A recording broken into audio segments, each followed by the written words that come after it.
Think of an experience you had with a person from another culture.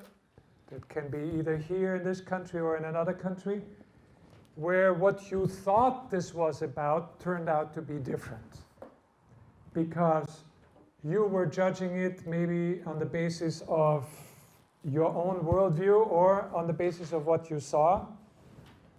But in reality, there were other factors that played in. Okay? Can you think of an experience like that? Culture is a minefield. And when you work across cultural boundaries, you are in for adventure. Because culture is something that tells us what is normal, and we take it for granted.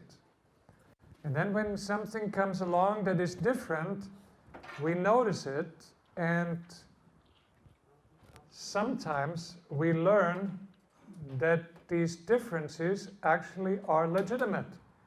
Our first reaction, though, when we see something that is different is we say, that's stupid.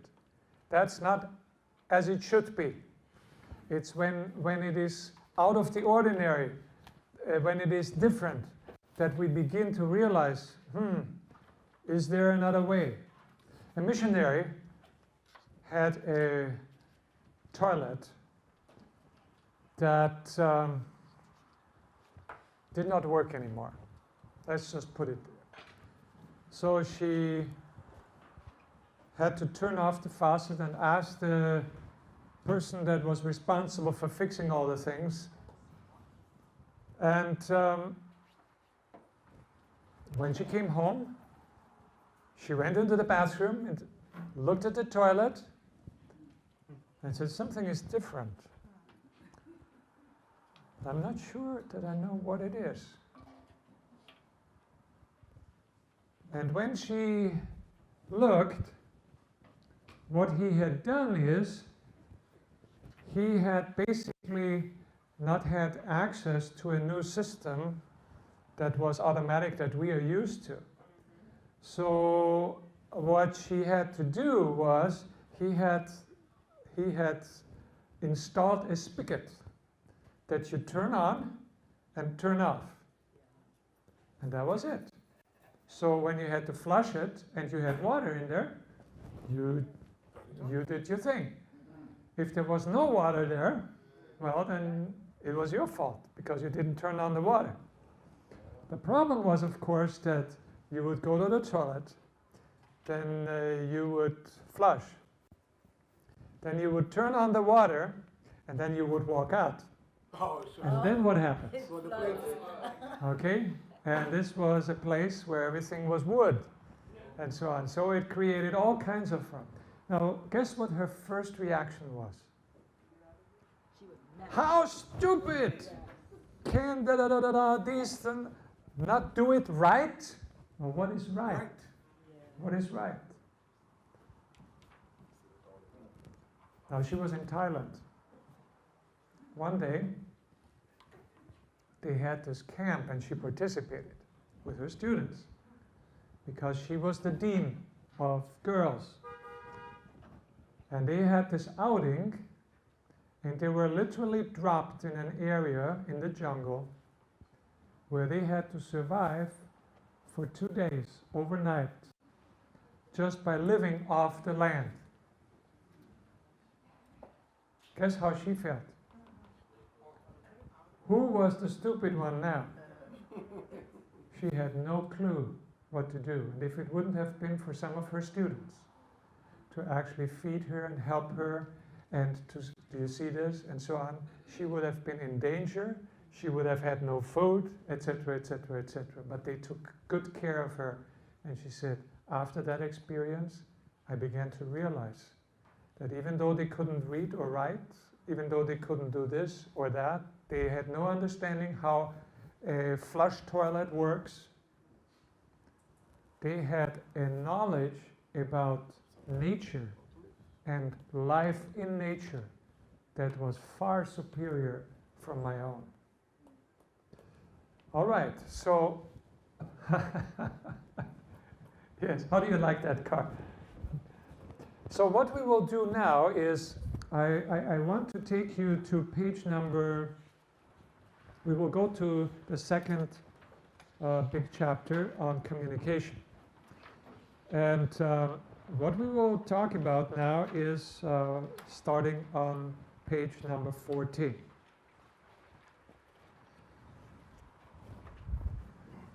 Now, what is the problem with this car?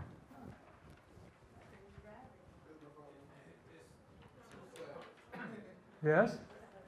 It's too sad. It's It's become a wheel itself. It doesn't make sense, right? It doesn't make sense. All right, so now what we need to ask ourselves, how do cultures make sense of life? When you think about it, how do we actually communicate with each other? And we are in for some very interesting surprises here. First of all, the question, how does communication work? It's an interaction, okay? Yes? So how do we interact? From this brain to this brain? Yes? Messages. Through messages. What is a message? A message is verbal or nonverbal. A message is verbal or nonverbal that basically puts across an idea. Okay, it puts across an idea. Either through verbal means what? Words, or nonverbal means through all kinds of things. So what we are saying is we are putting across ideas, something we mean. Meaning is transmitted by attaching it to something. What does this mean? Think about it. Well, okay. I'm Austrian. Okay. Okay. So there was a cross-cultural communication error. Well, and that's an interesting thing what I just said. With computers. Any Mac fans here? Okay. All right. What happens if you put a... Well, we don't have floppies anymore. It could be a file that I have created on my Microsoft Word, and I give it to you. Can you read it? Microsoft Word? On your Mac? Not unless if I have the Windows installed, but straight up, no, you will not read it. Okay. And you sent me a file from your computer, You will not read it. Not compatible. unless you send it in a format that my computer can read. Even though the file is there, I won't be able to understand what you actually mean. So this gives us an idea. By the way, human communication became the model for how to communicate with machines. It doesn't happen that it goes directly from one mind to another one. We have to have a reference system, right? We have to encode the message, and so that it is understood on the other end. Then it is decoded, and a meaning is attached to it. And in the process, there are all kinds of ways that this can be lost. Okay? So, let's do a little exercise.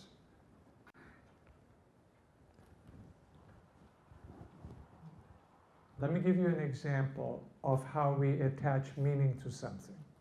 The color white is just a color, right? What are some of the meanings that over the years we have attached to the color white? Purity. How does that show up? Give me an example of White clothes. Who wears them? Baptismal candles. Ah, interesting. For instance, baptismal, the bride wears white. It's a symbolic color, right? Where else does it show up? The priest, okay. So this idea of purity is there. Now, our hospitals used to be places, they used to white very much in order to show this is an environment that is sterile. You cannot get sickness from here, okay? Now come with me. Missionary, going to different places. And they built a little clinic. What color will they choose? If they're from North America, they will paint it white. What does the color white mean in other cultures?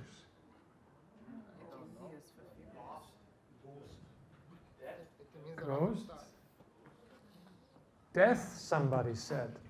Which culture would you say it means death? In China, for instance. So, surprise, surprise, the clinic is finished. You invite the people to come and nobody shows up. And you are the first or the last to realize what the problem is. You see?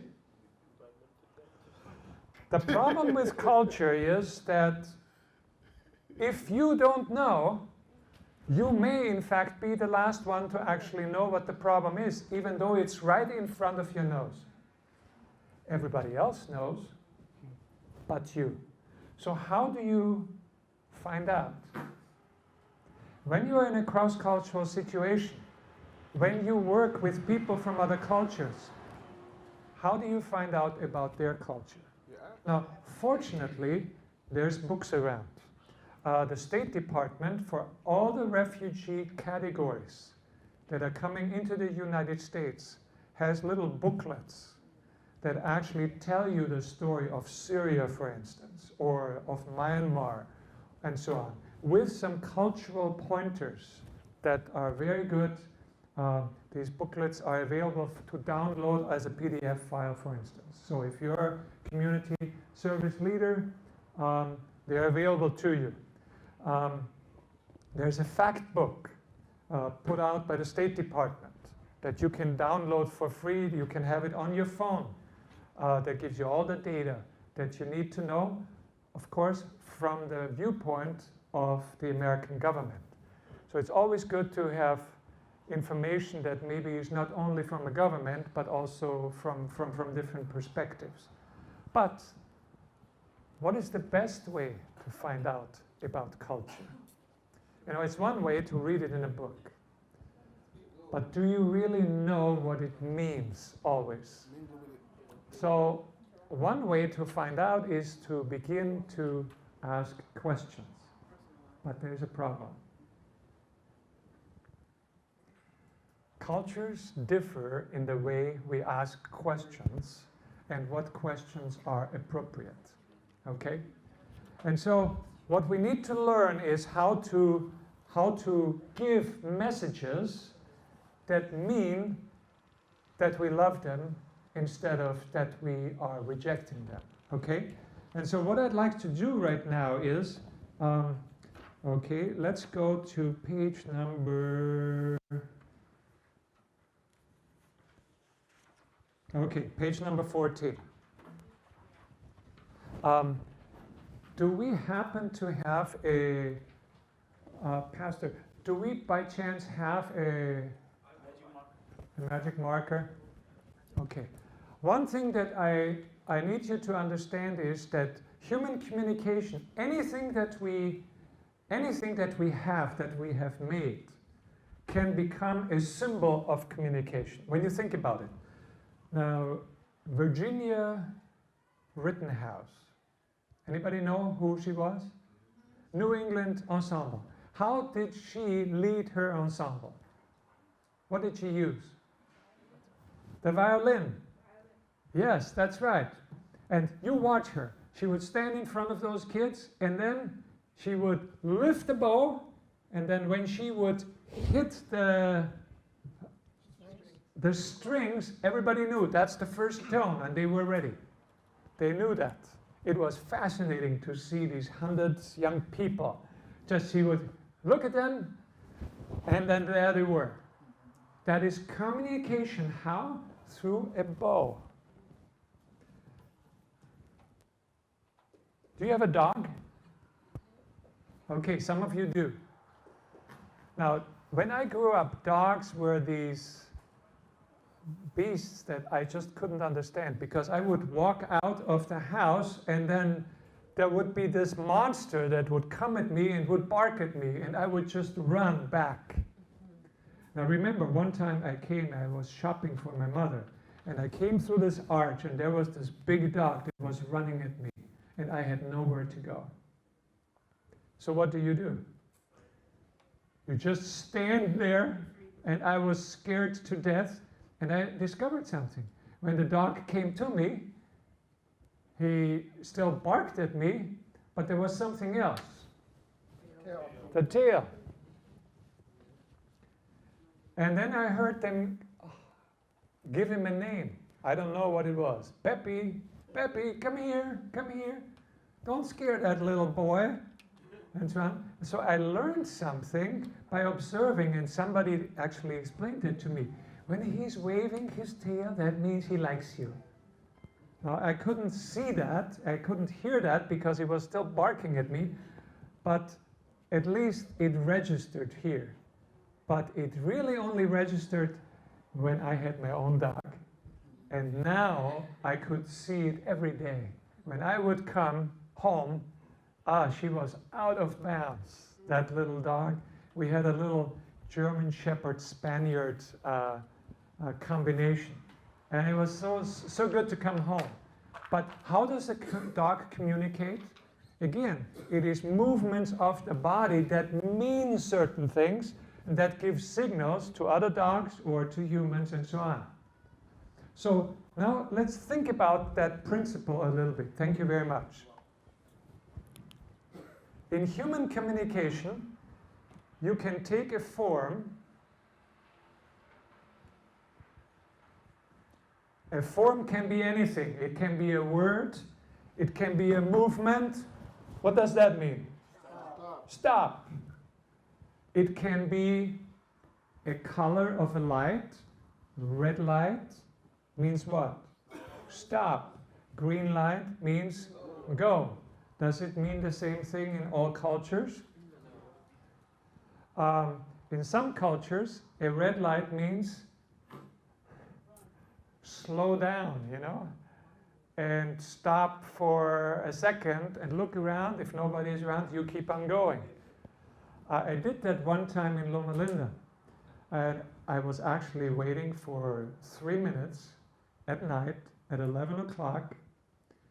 And guess what happened? I finally realized that that light was not changing. So we went through it. A friend of mine did the same thing the next evening. And guess what? He was caught and he was fined. That was very interesting. Now they changed eventually the light because it was malfunctioning. And I'm not sure if he actually ever had to pay the fine, because I think they realized something was malfunctioning. But in some places where you go, I'm amazed what stop signs mean or don't mean. Here in the United States, it goes without saying that we drive on the right side of the road. What happens if you forget that and do it on the left side of the road? You will eventually get killed, and that takes care of the problem. So, so a form, and then we attach a meaning to it, and the combination of the form and the meaning is a symbol. Anthropologists call it a symbol. That is why we say that human communication is symbolic communication. We attach a meaning to words. Words are forms. To objects, to movements, to all kinds of things. Okay? So are you with me? Now, here's the problem. If you go down to the bottom of the page 14, you will see different forms in different cultures may have the same meaning. For instance, if you go to church and you have a hat, what happens? You go into the worship room, what are you supposed to do? Take it off. Yes? If you're a man, you're supposed to take it off. If you're a woman, you're supposed to keep it on. All right, so It we is make it. optional if you're a woman. We make a difference between man and woman, okay? Okay, come with me. You're going to Israel. In Israel, I'm taking you now to a synagogue. So what do? Keep it on. You keep it on. As a matter of fact, they give you a special hat to wear, okay? Then you go across to the mosque, and now what they do? What do they tell you to do? Remove your shoes. Oh, remove your shoes. And if you're female, you have to cover your lower part of your body. So that Okay, you have to cover your flesh, your legs, if you're a woman. And what is the meaning of all this? Respect. Respect to God and to others as well. But notice that we have three different ways of expressing it. Taking your hat off if you're a man, putting a special hat on to cover your head, or to take your shoes off. Means approximately the same, but three different forms. Can you see that? Now,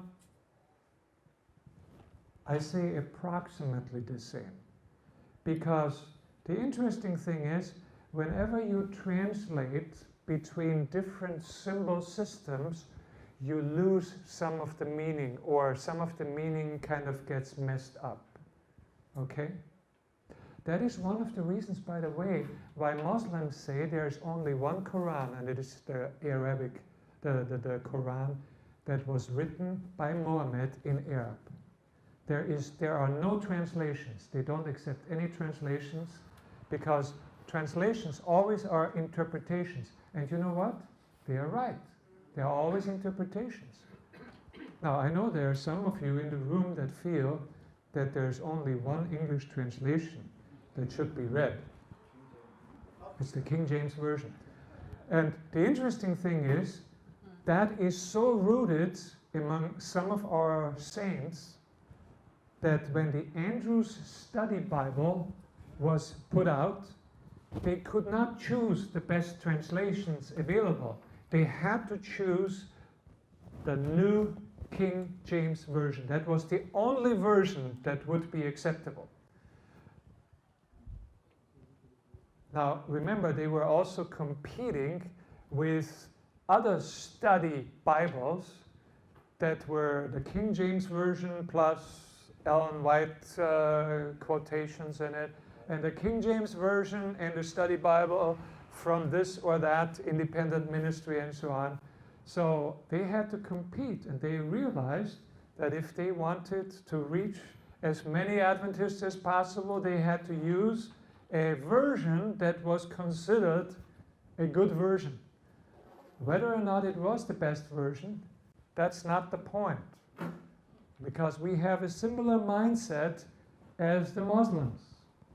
That there is something about the King James Version that was directly inspired by God.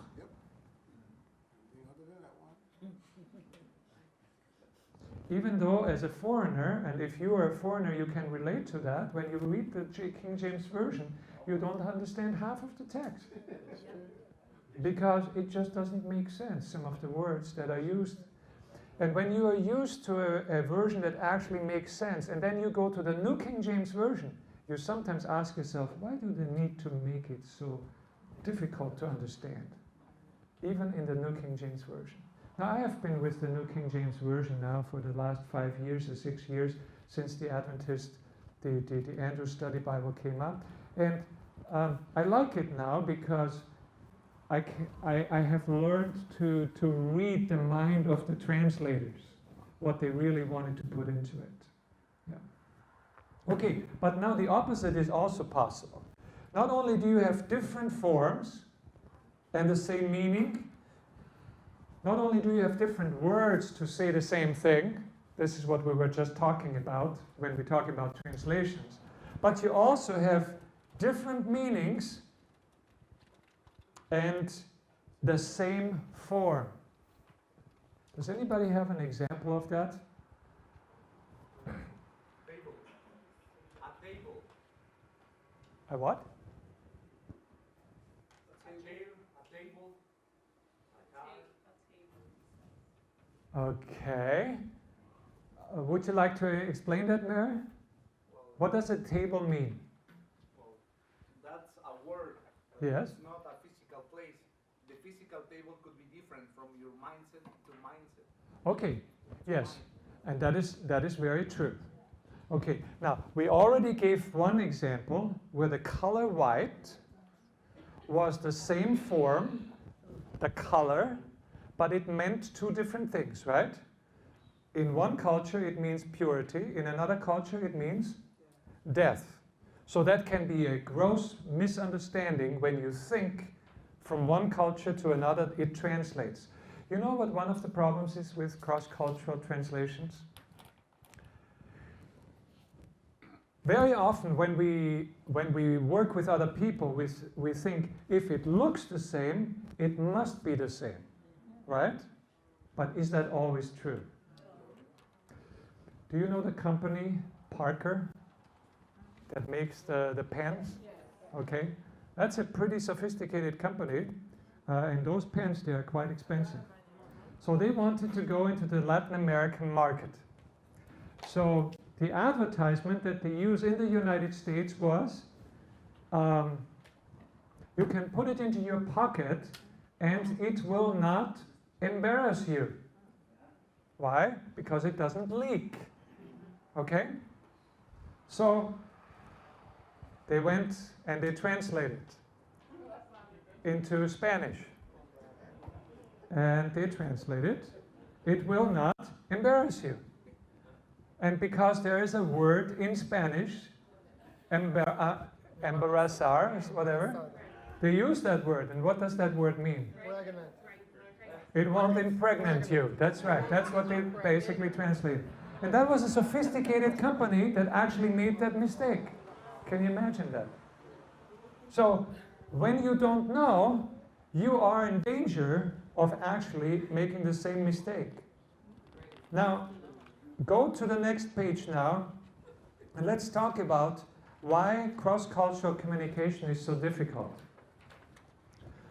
What we were just talking about is that in monocultural situations, we know what a word means. The word embarrass means not pregnant, it means, you know.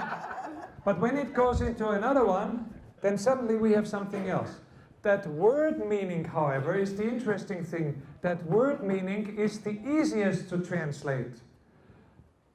The meaning behind it, the connotation, is very difficult sometimes to find out. In addition, in communication, you have that little model in front of you. That little model here. What I'm talking about is there's also an affective dimension. The affective dimension is what are the feelings that are being translated and communicated as I'm talking with you. I can let you know by the way I talk if I respect you or if I disrespect you. Have you ever been in a place where you did not feel welcome, even though the words were said to you, welcome to this, and so on, but you did not feel welcome? there's an interesting thing that happens when you have to choose, when there's a discrepancy between the affective dimension of our communication and the cognitive dimension. Our receptors that we have will always go with the affective dimension. Let me illustrate that. I am so excited about being with you.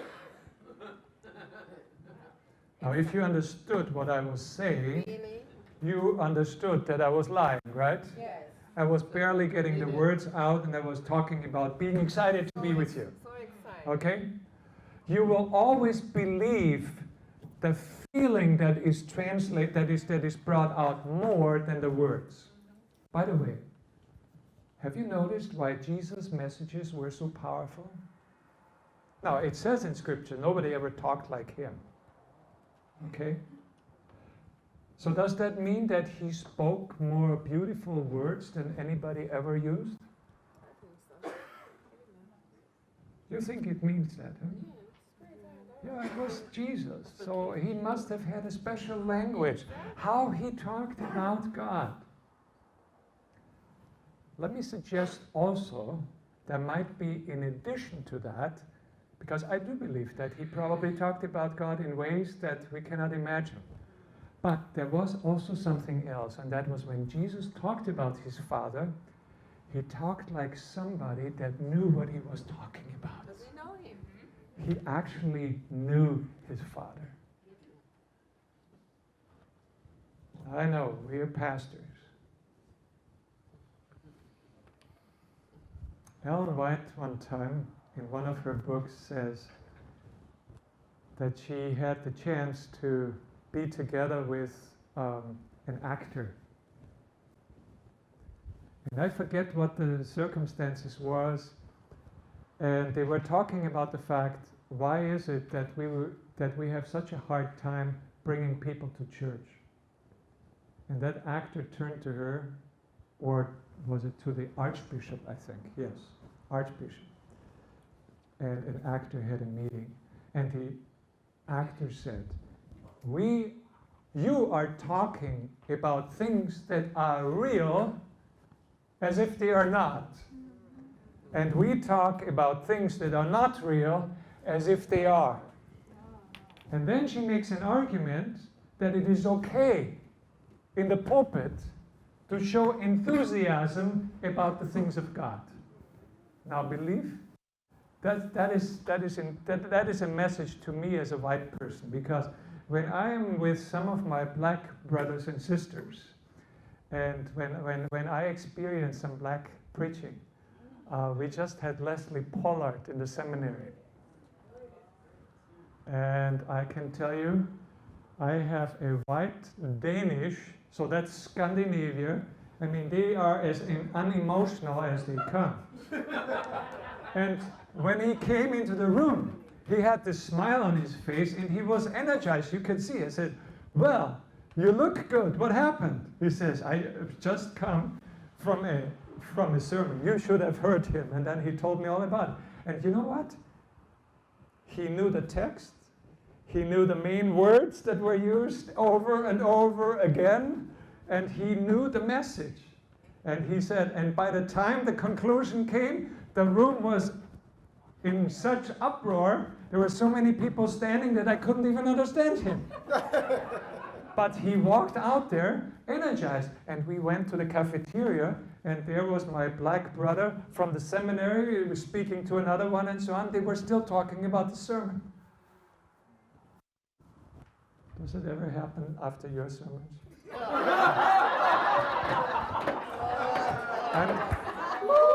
I'm just talking from one person to another. We are not used to that.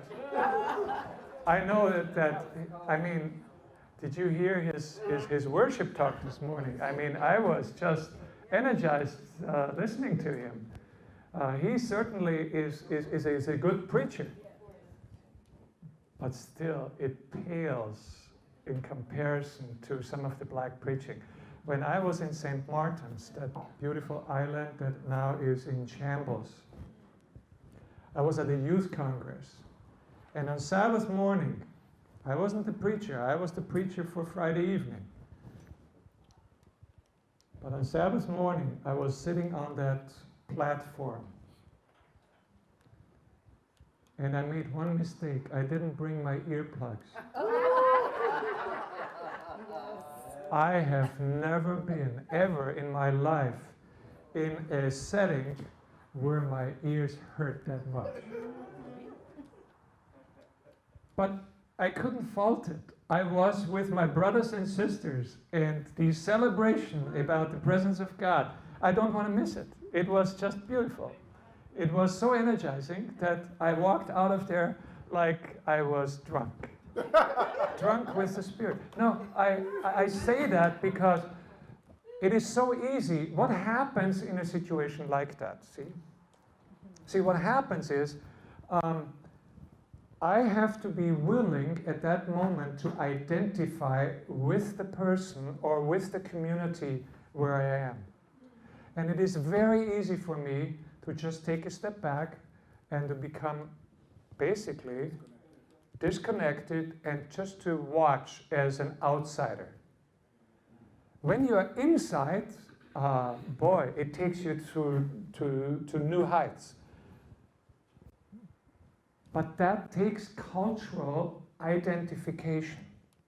That takes a willingness to say, that's not how I usually experience preaching or singing or music. But I'm here now with the people of God. Let me enter into their joy. Okay?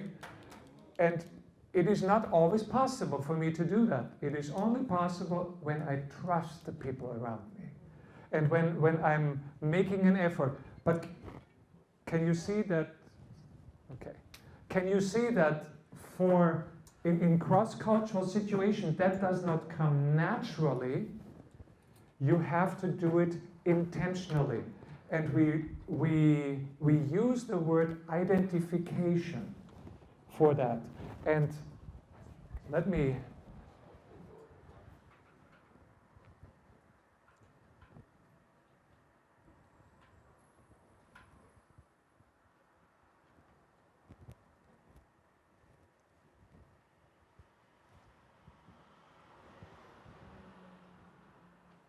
okay.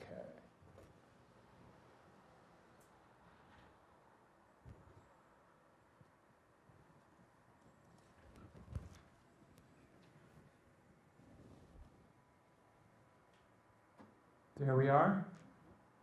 Okay, we're talking about the green arrow on the board now. The affective dimension here, that's what we call identification. When I open myself up in my feelings, in my emotions and say, it's okay, I'm part of it, I go with it.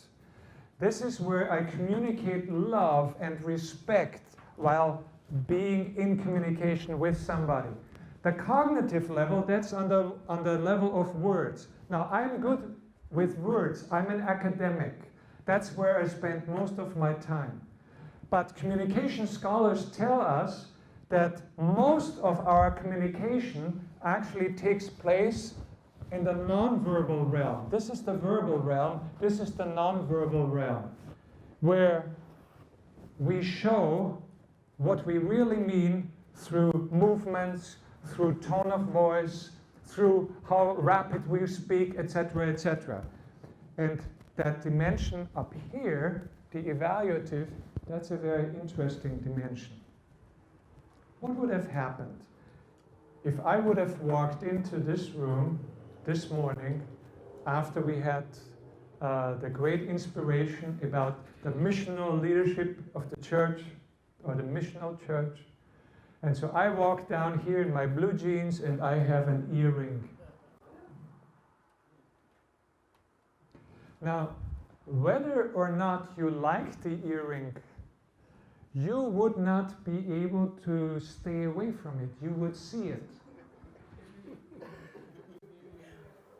Because it is not typical for an Adventist teacher from Andrews University to show up with with an earring.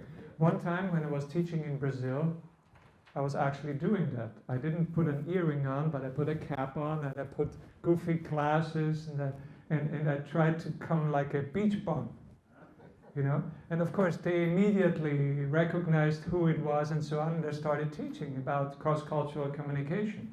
They were all laughing, having a good time, but they got the point, because they began to realize that we judge people on the basis of all kinds of cues that we all the time get. You cannot help but judge what is in front of you. What you have to pay attention to, you have to ask yourself, is this good? Is this acceptable? Can I really stay here? How long does it take you to make that decision? Very quickly. It takes you seconds to make that decision. Now, can you see that because that is not a reasoned response, that is an automatic response. What is this automatic response based on? On what? Assumptions. But assumptions that have become so automatic for you that you no longer have to think about it. It doesn't have to go through a cognitive process. These dimensions, they are automatic. We do it without thinking about it. You stand in line in a supermarket.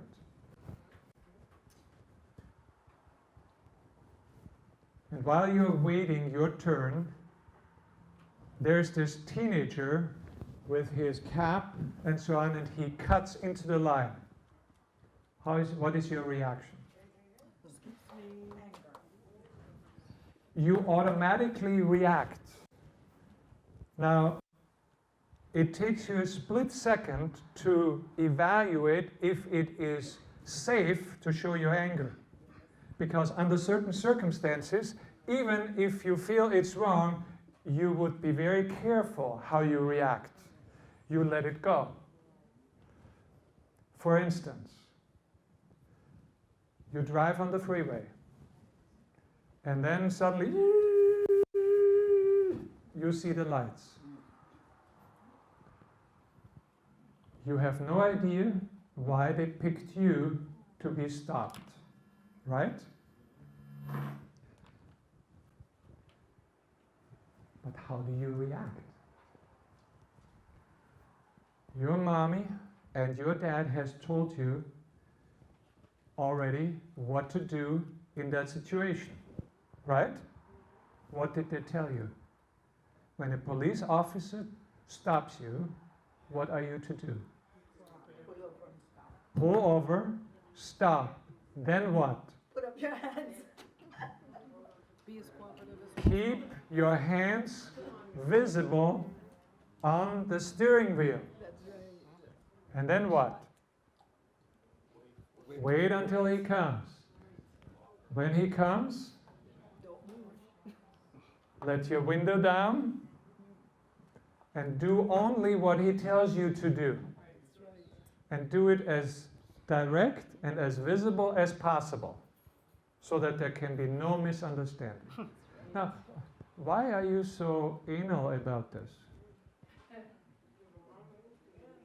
One wrong move and your life could depend on it, right? So what is happening is we evaluate all the time. It doesn't take you a second to think about it. If that happens, and to some of you it has happened over and over again, it has become automatic. But now an interesting phenomenon. How do you feel in that situation?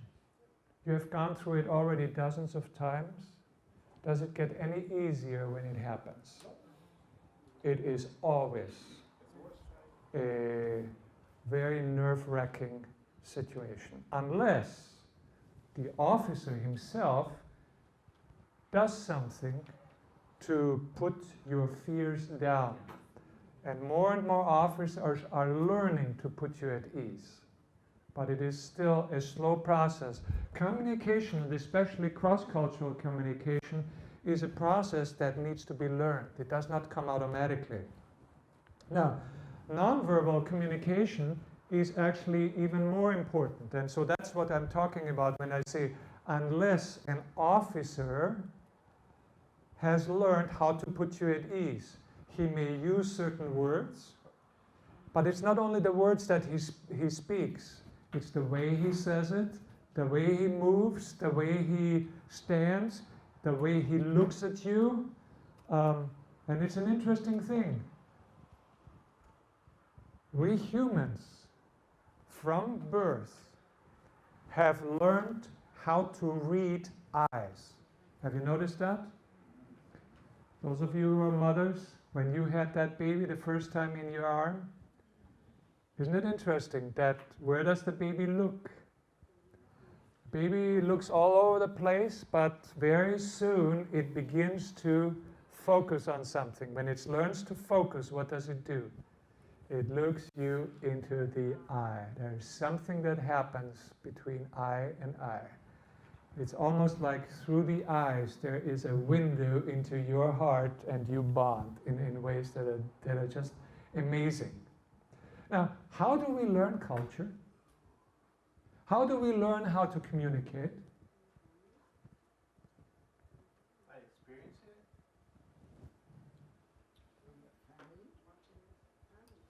Let's talk about language for a moment. Yes? I have a question. You said that a baby will look straight into its mom's eyes, and I assume that's all babies, all cultures. So then how does it get to the point where a child learns not to look at someone? That's interesting. And see, that's where the role of culture comes in. Where, actually, that's very interesting what you're saying. In all cultures, when you keep your eyes fixed on the eyes of somebody else, there comes a point where this becomes uncomfortable. The interesting thing is that how long you can gaze into the eyes of somebody else differs from culture to culture. Some cultures, they accept longer times or less long term. So what happens in cross-cultural situations, and you see that especially with young kids that grow up with all kinds of cultures, they go very often with the lowest denominator.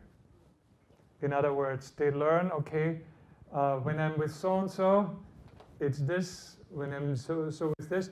With him, I don't know, so they go with the shortest time. And sometimes these kids, they look as if they don't pay attention even. But it is basically the reinforcement mechanisms that we have in our parenting. A child that is 7 years old, without you ever having told that child what is appropriate, how long to look into somebody's eyes, knows. That's the interesting thing. They pick it up through the many interactions that they observe around them. By the way, that's one of the reasons also why when you come home after church on Sabbath, what do you do in terms of how you talk about the sermon?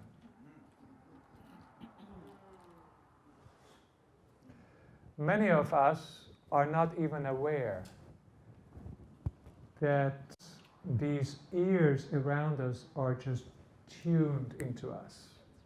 They may be playing, they may be even playing intensely with other children. They still pick it up. And what they pick up is that when you criticize the sermon, what you are teaching them is that it's okay to criticize the Word of God. And without you ever wanting your child to learn that, they grow up not trusting the Scriptures. Could it be that one of the reasons why some of our children, when they grow up, no longer find meaning in our community, it has been nurtured for a long, long time? I'm just wondering. Now, as a teacher, one of the most powerful things that I can do is to ask a question after we have had some teaching and give you a chance to reflect on it, what you have learned. When you criticize the sermon that you have just heard that morning, what you're doing is you're stopping and you're basically asking your kid to reflect on, but they are not able yet. Many of them are not old enough to do so, or they don't have the thinking process, so they just absorb the energy that you're bringing, even if it is well-meaning.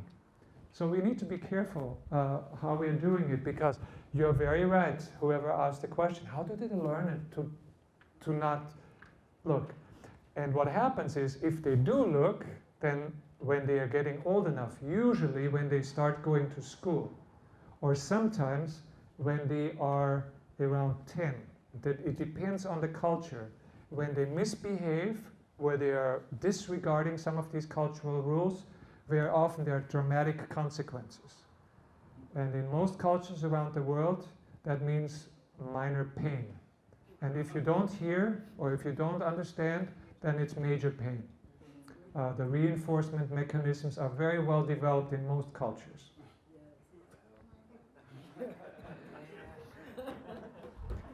We learn culture, just think about it, before we can reason. Let me give you an illustration. A child, 5 years old, preschool, okay? How many words does a child know that is 5 years old? 500? Okay. More than that? How much would you say? 1,000? Okay. All right. We're saying 5 years old? 5 years old, yeah.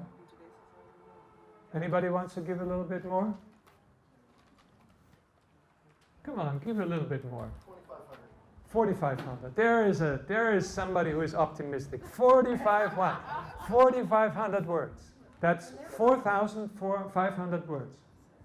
The actual number is, of course, different by families, but an average number in the United States is 10,000 words by the age of 5. 10,000, yeah. And you ask yourself, where did they learn all those words? We're not using that many words in our household. Yeah. Before they have learned to read, before they have been formally instructed by an instructor, that is what they are already bringing with them. Because the human brain and the interaction, they may not be able to define every word, but they have already absorbed the approximate meaning of those words. Yes? Just out of curiosity, a bilingual child, would they speak more than an average? That is a very interesting question. Now, we know that children can learn the language, any language, if they have a reference person. So for instance, you may have friends that are bicultural. You know, she is from Korea and he is from the United States. So she speaks Korean with the children and voila, they learn Korean. And he speaks English with the children and so they learn English. We have neighbors that have a father that is American but came from Spain because he lived there with his family. So he's fluent in Spanish, so he speaks Spanish with his daughter and with his son. She loves French, is a French teacher at Andrews University, speaks it perfectly. She speaks French with her daughter and with her son. And of course, then they have, I forget which day, where they all speak English. And of course, with the French, they speak English. These children are trilingual. Now, I don't know if there is research to show that they have 3 times that vocabulary, or if there is a certain impact. But in any case, children have amazing brains, and we learn all kinds of things. And on top of that, the child knows exactly how long to look into your eyes and when to take they know all the nonverbal things, they pick it up. When you raise your voice, when you say it in a certain word, the children know exactly what it means. Now it is very interesting because in some cultures, I would consider them loud cultures. Jimmy, put your toys away. We want to eat now. And Jimmy keeps on playing. 5 minutes later, Jimmy, put your toys away and come to the table. Nothing happens. 10 minutes later, Jimmy, have you put your toys away yet? Not yet, Mom. Okay, put them away and come to the table. 10 minutes later, an explosion. Jimmy moves, puts it away, and comes to the table. It happens day after day after day after day. Go to another family. The children are playing downstairs in the courtyard. This is a 5-story apartment building. Happened. I know the neighbor. Children are playing. The father comes to the balcony, and I almost did not hear him loud enough. That's how quiet his voice was. And those 3 boys, they put things away and they march up. What's the difference? You say conditioning? Yes, that's exactly it. They learn very early what the consequences are, what words mean. That's what it is. I hate to use even the word conditioning, because it goes into a behavioral approach to education, but there is something said about that. You're very correct. But from a communication viewpoint, children know what things mean, what words mean, and how do they know it? They know it by the contact, by the nonverbal content that is attached to that, and they have learned to evaluate communication, and they know exactly what to do. Not that every child is able to always read the situation correctly. All right. Now, go to page number 16 now. I'd like to talk briefly about something that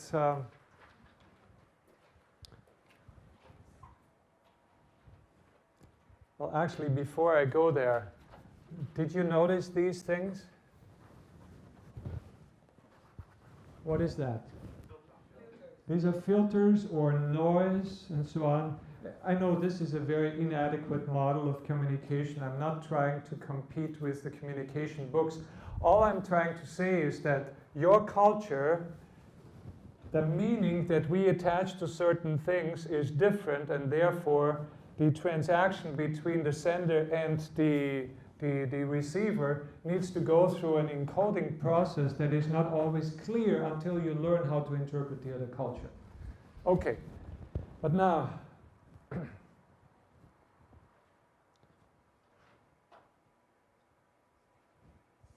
oh, I don't know if, no, this is a YouTube video and I cannot access it. Okay, so,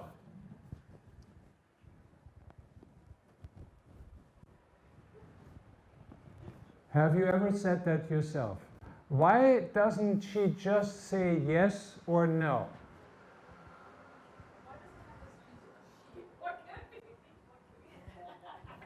All right, all right.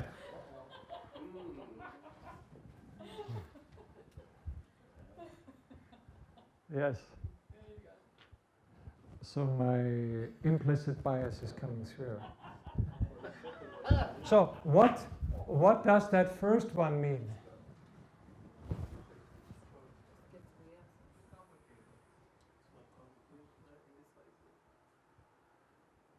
When somebody does not clearly tell you no, what does that mean? Indecisiveness. One cultural interpretation. Give me another one. Pardon? They are afraid. That is a similar culture interpretation. Give me another one. Indirect no. Indirect no. Or yes. Meaning what? They're saying no, but you don't want to hurt the feelings, so.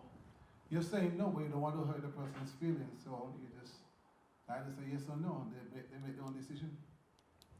Do you realize that there are some cultures in the world where you don't say no out straight?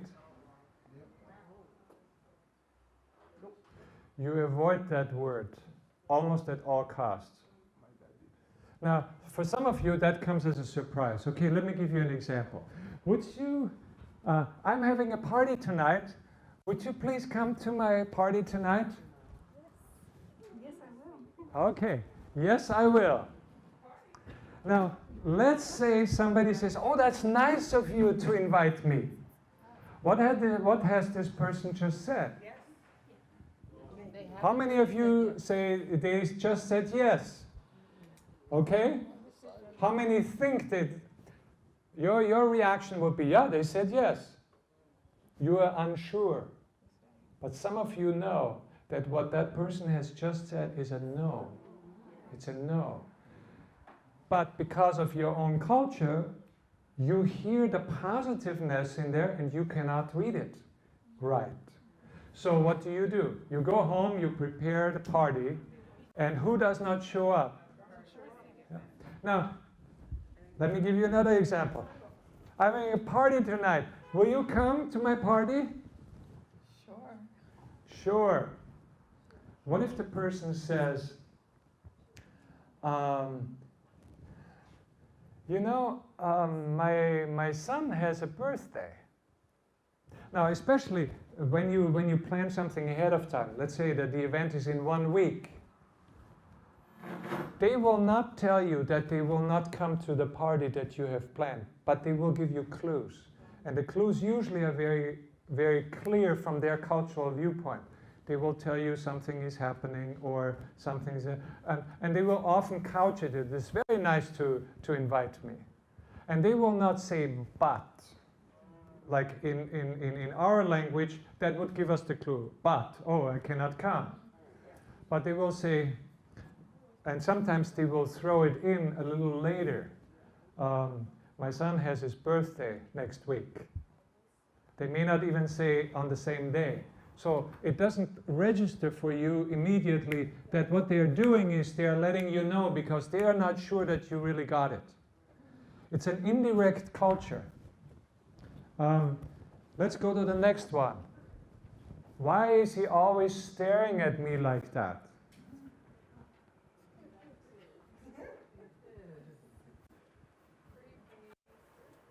Now, when somebody stares at you, is that comfortable or uncomfortable?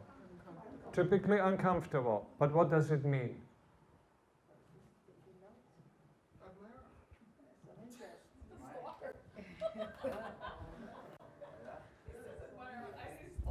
Admiration?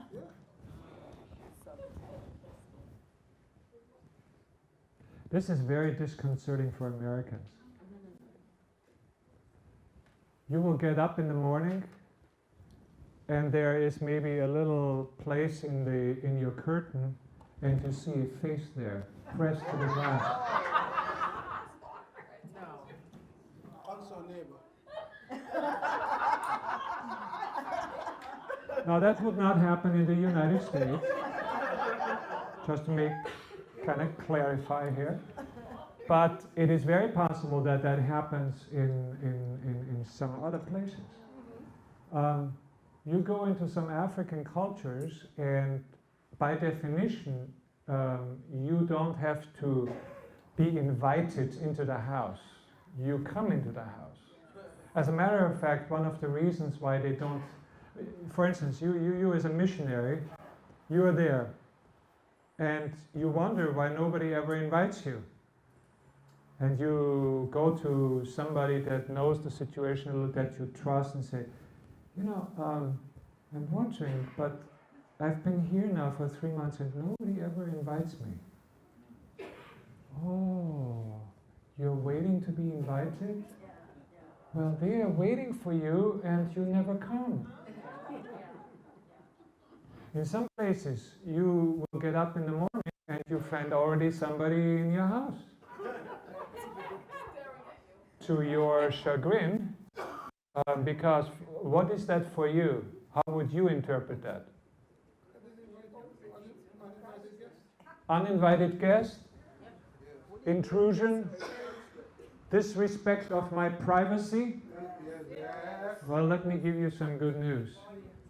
In many places, there is no such thing as privacy. You are a community being.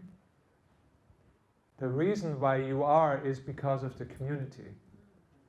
Who you are as an individual is totally secondary. You derive your identity by being part of the community. So now, a family from a place like that comes here to the United States. And we are respecting their privacy. What does that mean? We never get into their house. I mean, we are so respectful of their privacy that we don't even go there unless being asked to get there. How do they feel? They have felt totally cut off from the community. Do you realize that some of the suicides, some of the early returns of refugees out of this country are motivated because they never feel part of a community. And to be in a war zone, but among their people, is preferable to being alone and feeling like you are worth nothing. Because you are only worth something when you're part of a community. Now, what we have talked about are already, so can you see that there is words that we interpret that gives the why, and then underneath the why, there is this deeper something that we have called community. Who am I? Am I an individual that is responsible for himself? I before God? Or am I part of a community? Harry Anderson has this picture of the 10 Commandments. And there is Jesus. And who else stands there in front of the 10 Commandments? It's a lonely individual. And what does that picture say about God and about who we are? It says that when you come into heaven, you are responsible as an individual before God how you have kept the 10 Commandments. That picture does not make sense to half of the world in which we live. It just does not make sense, because your actions and your keeping the commandments always happens in a context of a community.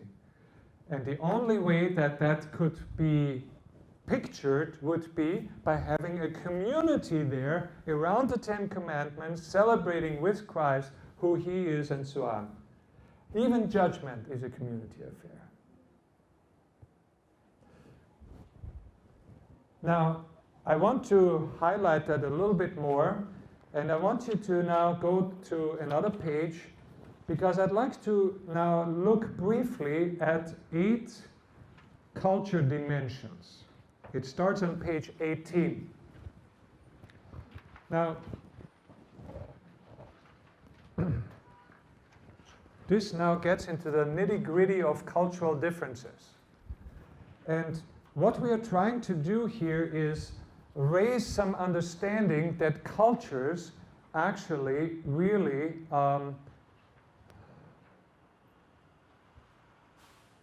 are different. So here are the 8 dimensions that we will be looking at. One of them is context. And context has to do with the question, actually, who I am. Am I losing something? Okay. Okay, I'm back for right now. And it has something to do with what we have already talked about. Where does meaning come from? Okay? Then the second one will be briefly looking at identity, then at outlook on life, then rules. That's a hard one for Adventists to understand, that there's actually different ways to understand rules. And then we will look at the last four. Time. We already have alluded to it. Time is money here in the United States. Then authority, then power distance, and then logic. Now, this is just a small collection out of a long list of possible dimensions that we could look at. The reason why I chose those is because they help us understand possibly some of the people that you will be dealing with as they come to the United States and as they need your help. Okay? So let's get going here and take a look at context.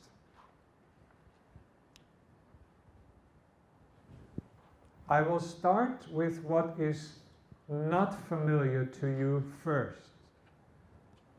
What do we mean by context? If we are in a situation, where does the meaning of that situation come from? And in low context cultures, the meaning comes from the words that I speak. But in high context culture, the meaning comes from the context. Now, there are high context events even in the United States, and I will give you some examples, okay?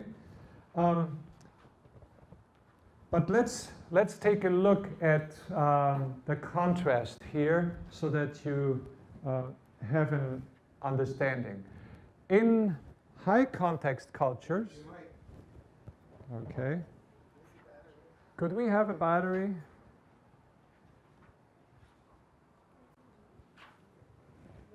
There's a battery there. Can we have a break? Okay, yes, let's have a break. 10 minutes.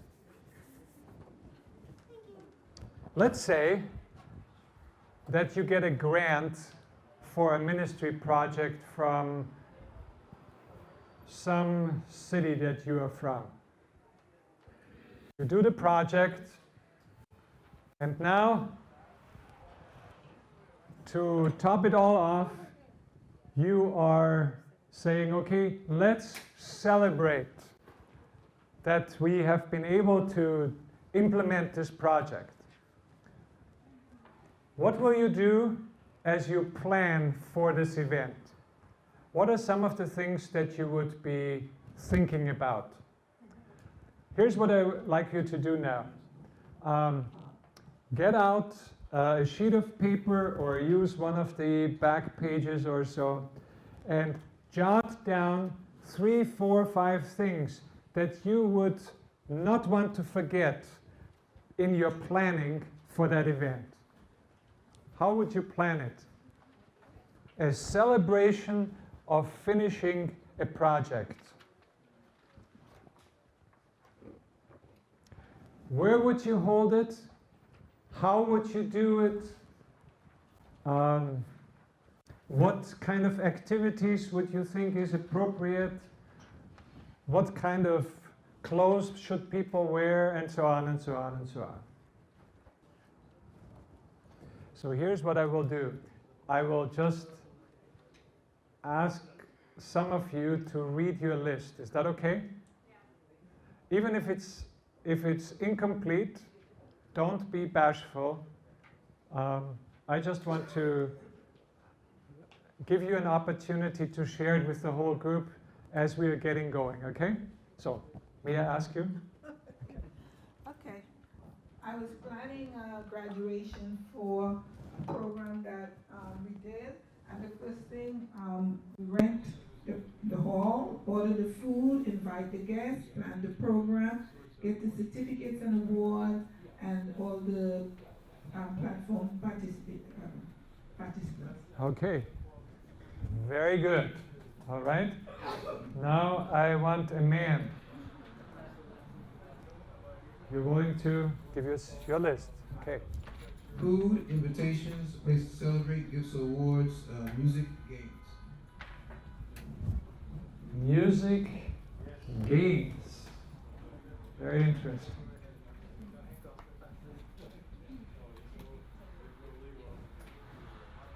Would one of you be willing to share your list? I only have one on the list. That's okay. I put down it's a great celebration, so I would want to have some show of the completed project for all to see. Okay, good. All right. Yes. I will hold this end of the project celebration at the Quick Museum at Park at 7 p.m. on a Tuesday. I will invite the board president, the community board president, my councilwoman, state senator, and the elected officials that we work with, as well the high school clubs that do their community service hours through our local ACS. We will have the reports from the students that do their community service hours through us, and from the projects we specifically did for the community. Wow. Did you hear that? Did you hear the list of invitees that she has? All the community officials and so on. Now, I want you to notice something. You're all planning a more or less formal program. Maybe sprinkled in is some games. How would you be dressed for an event like that as the community service director? Formal or informal? Why formal? Sometimes semi-formal, okay. But what do you want to communicate through that?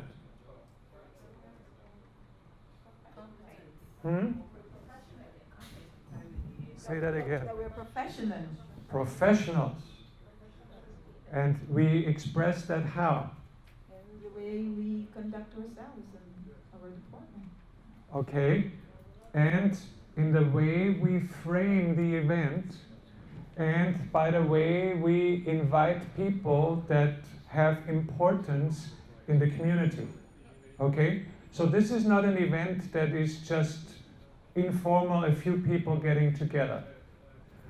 What you have just described is context.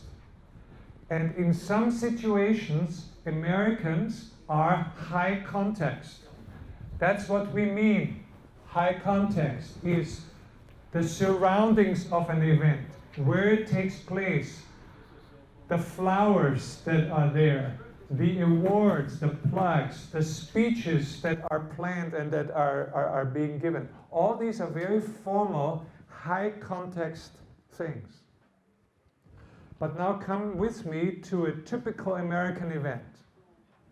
People are in blue jeans.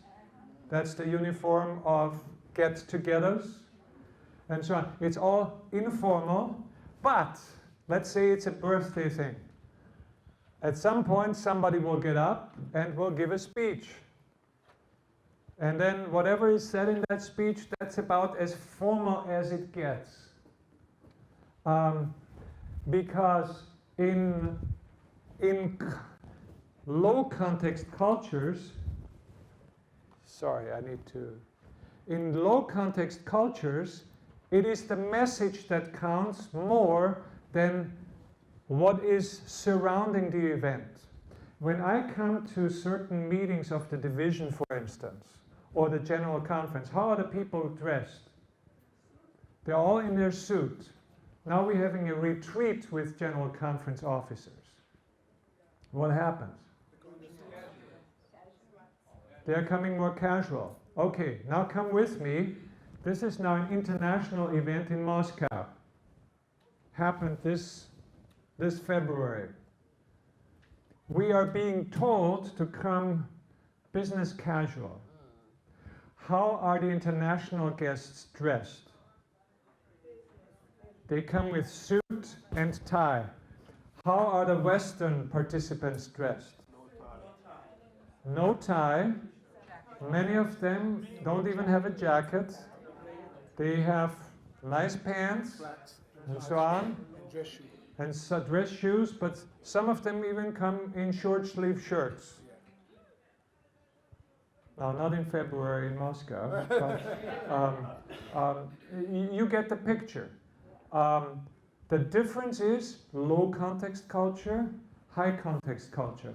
In high context culture, you cannot be with the General Conference president in less than a suit. Why? Because he is the president, therefore you need to show your deference and your respect for him. You do it by dressing so that you give respect to him. And they cannot imagine that you can be with the General Conference president with just a shirt or with a pullover or whatever it is. Okay? Do you see the difference here in feeling? But it gets a little bit more complicated. Now let's talk about the communication that takes place at these events. For instance, in high context culture, who is responsible for understanding what is actually being said? Notice here, oh, you cannot see. The speaker, number 3, is responsible in low context cultures. In high context culture, the listener assumes the responsibility for understanding what is being said. In low context culture, when we want to express if we agree or disagree with something, we visibly react. That's exactly it. In high context cultures, you are more muted in your personal reaction. You use an indirect style, but in low context culture, a more direct style. There's all kinds of things that we don't really have time to go into details, and just giving you the list feels like throwing words at you. But let's just say it this way. In the United States, we are low context. When I came to the United States, Dr. Jacobson, Ruthie's husband, some of you know him, stood in front of the class, the first day of class, and you know what he said to me and to all of us? He says, "You call me Don." Don? Me, my professor, Don? No, I cannot do that. So for me, it was always Dr. Jacobson. I have students that are in the doctoral program. I have an office administrator who is Hispanic. She comes to my office, she knocks on my door, and what will she say to me? Dr. Baumgartner. Evelyn, my name is Eric. Nope. Nope. Yes, Dr. Baumgartner. You see, we cannot get over that informal way how we do it here in the United States. So I became a professor at Andrews University. I was part of the mission department, and we had our first get-together as professors in the mission department. And in walks Dr. Staples. Some of you know Dr. Staples. He's a gentleman from South Africa. When he prays, his thous and thines and so on are so nice and formal. I mean, I almost started loving the King James Version because of how he prayed. And one day, he walked up to me and he says, "Eric, it is okay to call me Russell." But he used to be my teacher. And it took me a while until one day I said, "Hi, Russell." And he said to me, "You did it. Please keep on doing it. I'm Russell." So I can accept that with him, but there's other people that I still have difficulties with, because my culture forbids me to do that. I come from a higher context culture than the United States. So that's what we're talking about here. But the other thing is that in low context cultures, words are extremely important. You have to be explicit. That is why I'm constantly being told that when you teach, give direct instructions. Tell people exactly what you want them to do. Don't let them guess. In other cultures, if the teacher had to do that, he would feel that he's dumbing down his course. Because isn't it obvious what needs to be done? It's a different way of looking at reality. As a matter of fact, in some cultures you can offend people by being so explicit because it communicates that you are not intelligent enough to know that. You have to be told. So my syllabus used to be 3 pages. Then I had to put certain things in about disabilities and about plagiarism and so on. So it grew to 7 pages. Then they told me I need to talk about this and that needs to be explicitly in there. So it's now 12 pages. And now one of my colleagues showed me a syllabus that has 41 pages. So you need the whole semester just to read the syllabus. It's so explicit. And that's the interesting thing. That is very low culture. You are very clear with your words. That's where the emphasis is. By the way, in cultures that are that explicit about words, guess who has one of the highest paid professions? Lawyers. Because every word counts. And you make sure, and you know, if you have ever read a legal document, you know why you have to pay them so much, because it takes quite a bit of intelligence to make sure nobody understands what you're saying. All right, so let's go. What are the implications? Okay. What cultures are the cultures that are high context cultures? Can you see, some of you are coming from Asian cultures. Would you say that you are more high culture than low culture? Would that be accurate to say? Black cultures are more high culture than low culture, than low context cultures.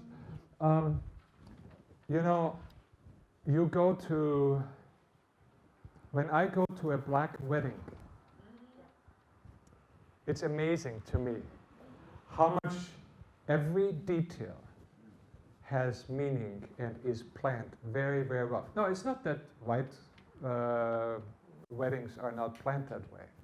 But having been in a black wedding recently, I was just struck by how much effort is put into making sure that all these details, they shine and so on. And it was a joy to be part of it. But it was also a kind of a shock to me to see how much is invested in these formal occasions. Yes? I'm wondering if you have any insight. It seems to me like there's a trend in this country of us trying to get more explicit with our words, to be more, define things more firmly. At the same time, a trend of words to become less reliable conveyors. In other words, people use words to say things they don't really mean to say. Yeah, yeah. Cultures are never either or. They are always dynamic. So there's at the same time different things are going on. So yes, on the one hand, we are becoming so obsessed with exact meanings because nobody wants to be able to be liable for something. They want to protect themselves. That's one way that we use words. And then at the same time, words that used to mean something are now used in ways that makes it almost meaningless. It can mean anything. The word love is sometimes a word like that. It can mean so many things that is there a better way of saying it? We ask ourselves. Yes. I found a very interesting example here of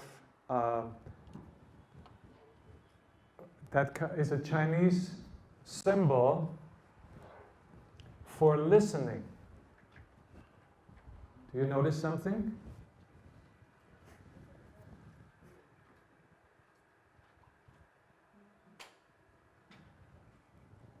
Not only are the ears involved in listening, but also the eyes. And then you have the symbol for undivided attention, and then finally the open heart. And that means listening. Reminding us that listening is quite a complex process that not only involves words, but involves all kinds of things that are going on at the same time. Now, Japanese, Koreans, Arab, Mediterranean people, Mexico, African cultures tend to be more high context cultures. Low context cultures would be the Germans, the Swiss, the Scandinavians, so more the Northern Europeans, and then Americans, the UK and Australia.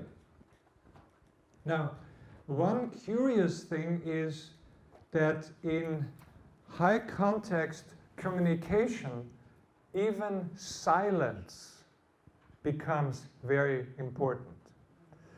Now, I have a student, he's Japanese, and he was so excited about telling me some of the miracles that are happening right now where he works in Vietnam.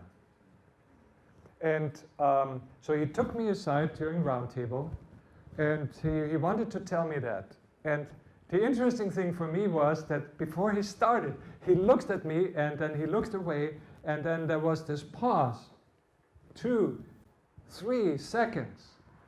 And it was so, from my viewpoint, so different. The excitement that I could see and that I could feel that he had something very important to tell me.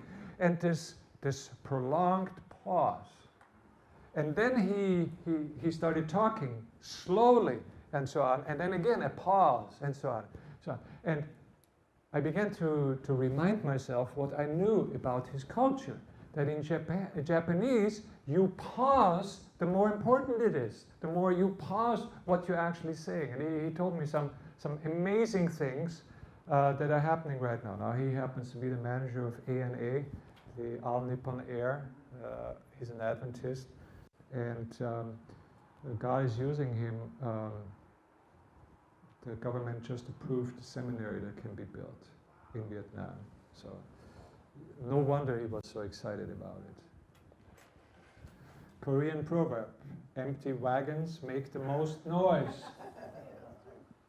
The importance of silence is stressed here. Silence is often used as a neutral communication process.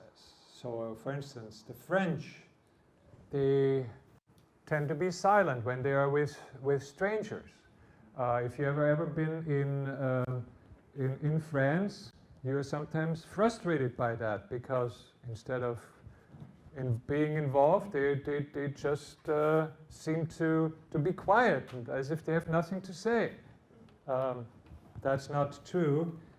They just preserve more the formal distance until they feel more comfortable with you, and then they are very, very outspoken and very involved with their French musical language.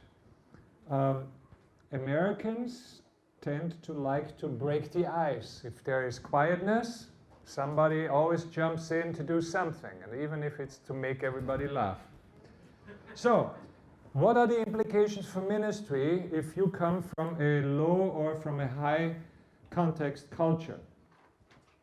So, one thing that should be clear is that you just can't assume that your message has come across unless you're intentional about using cultural clues that are familiar to the culture of that person. I remember a story where a conference was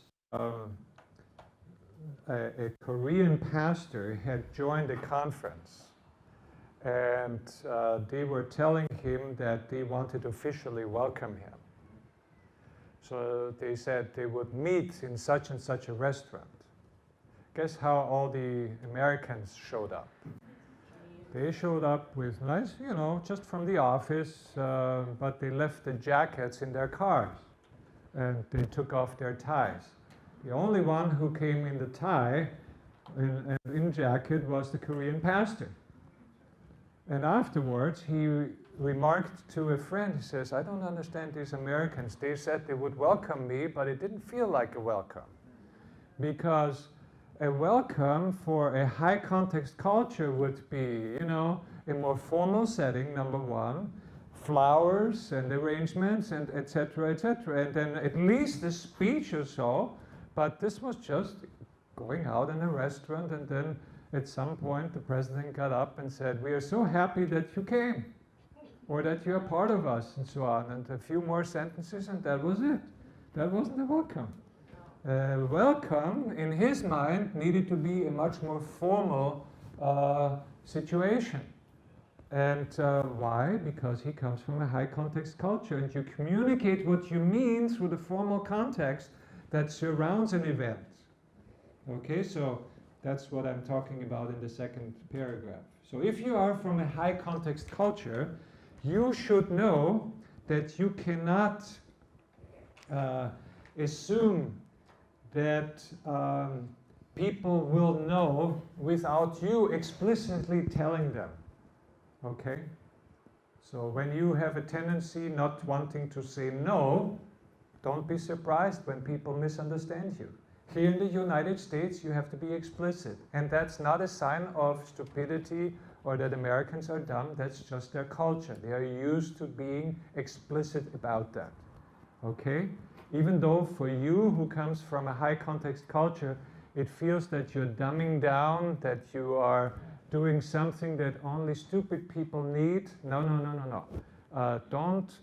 Don't interpret that into the American culture. That is far from how Americans think. Yeah. So I'm trying to talk to both sides here. Yes. I'm guessing that this has a lot to do. I'm thinking about gatherings where you get like weddings, RSVPs, and the difference between the cultures when you talk about an RSVP is so I need to know how many people are coming. And you've got some people who will answer right away, and some people who you will never get an answer from. They may come, they may not. I was just thinking. Yeah. Okay. All right, so let's go to the next one. Oh, it's telling me that my battery is going low, so I will have to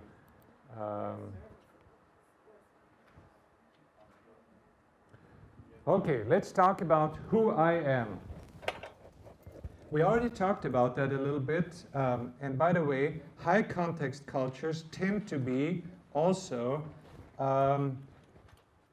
community-oriented cultures. Okay.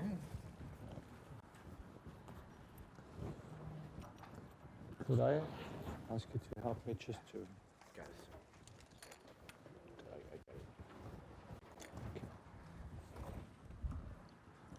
This is probably one of the most difficult things for Americans to understand.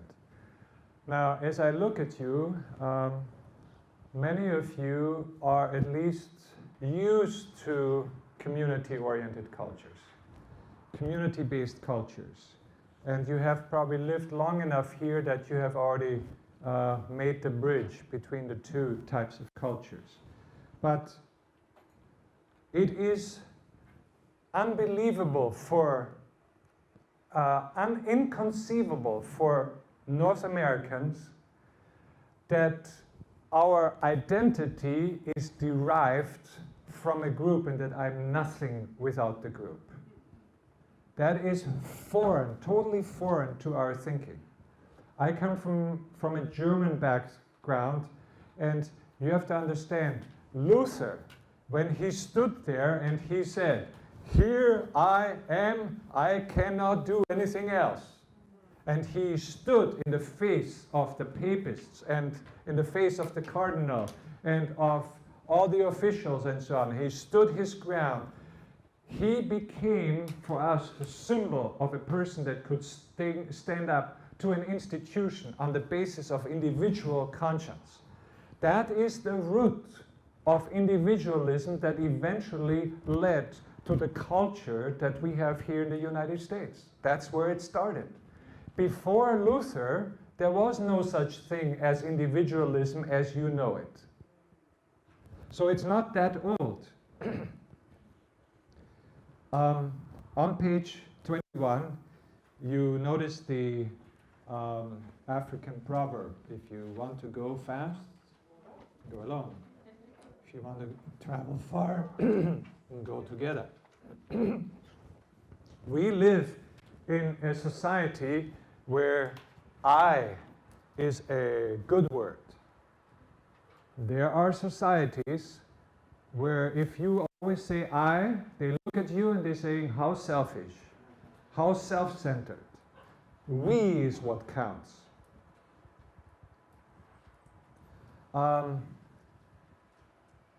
When I came to the United States, I was asked to draft a resume. On my resume, I had to brag about all the things that I had done in my life. I had never written a resume because I was working for the church in Europe, in Austria, and everybody knew me. They knew what I had done. I didn't have to tout my accomplishments. As a matter of fact, where I come from, it is the obligation of the community to notice my accomplishments and to make sure that they are appropriately honored. Then when I am publicly honored, my job is to downplay my accomplishments. To let everybody know that I'm not better than you are because the tall poppies are the first ones that are cut off. That's an actual proverb, you know. My job is to be asked and then to generously, because I cannot escape it, so to speak, to accept the invitation instead of pushing myself through the door. And so you can imagine that when an American comes to certain countries in Europe where they are constantly bragging about this is the best and this is the best and this is the best, this goes, I mean, people stare at Americans and say, do they really dare to believe their own nonsense? Okay. It was probably good that the word was cut off. The Lord is always good. He didn't want it to be on the record. Because from your viewpoint, it is not nonsense. It is something normal. If you have accomplished something, you should be able to humbly speak about it. And sometimes a little bragging is okay. If you don't believe everything that you're bragging about, it's even better. A little hyperbole, you know, a little exaggeration is expected of evangelists. But in other cultures, they're very serious about the fact that whatever you have accomplished, you have not accomplished by yourself. You needed the community to get there. And if they would not have pitched in to make it possible for all of us to accomplish it, you would not look that good. Okay? So it's a different way of looking at the world, and it is something that we need to be aware of. You know, when you listen to the interviews during the Olympic Games, for instance, you listen to an American and they will say, "Oh, I'm so honored, etc., etc., my accomplishment," and then they may give a token recognition of, it's good to be an American. When you listen to a Chinese interview, you will get a different picture. They will thank their country for the honor to be part of something great. They have a tendency to see themselves as part of something that they would have never been able to accomplish just by themselves. Now, the interesting thing is Americans say the same thing, but in a different context, in a different way, because we feel about it in a different way. Now, when you think about the implications of that, there comes then we have some complications. Because we are so individualist, we ask people to also take responsibility for their actions, right? In countries that are community-based, it is easy to hide, from our viewpoint, American viewpoint, behind the community and not take responsibility.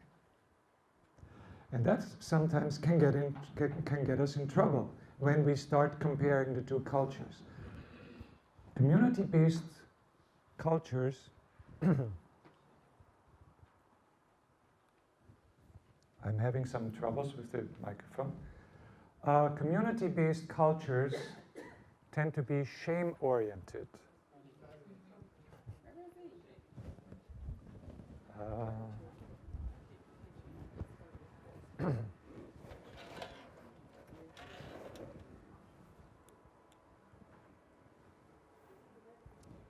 Let's see if that one works.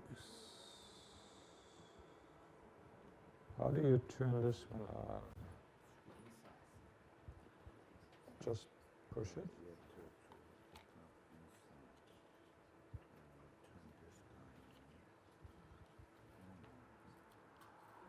Where's the... Should we take a 5 minute break? Okay. How long do we still have? Till 4:30, right? 4:30. Oh, okay, it's on.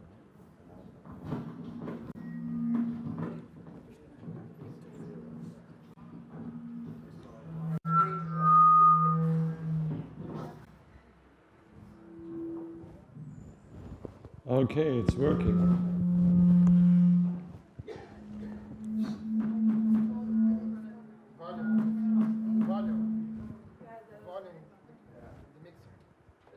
It's not made in Korea, that's the problem.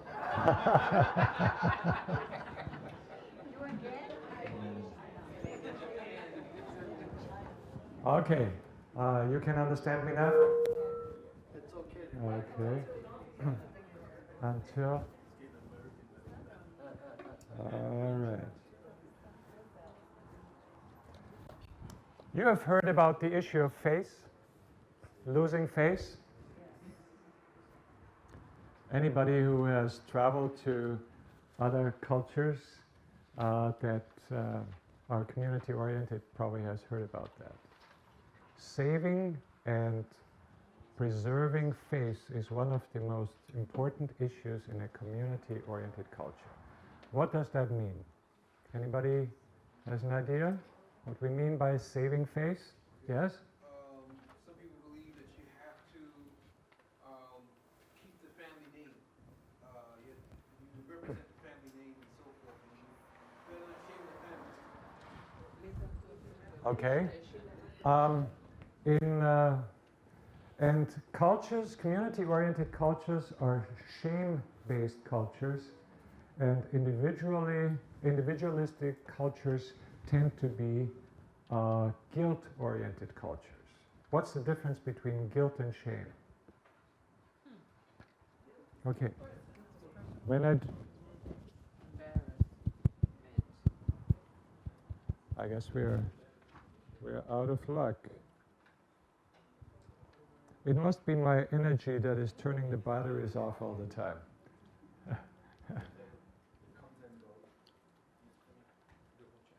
Okay. Can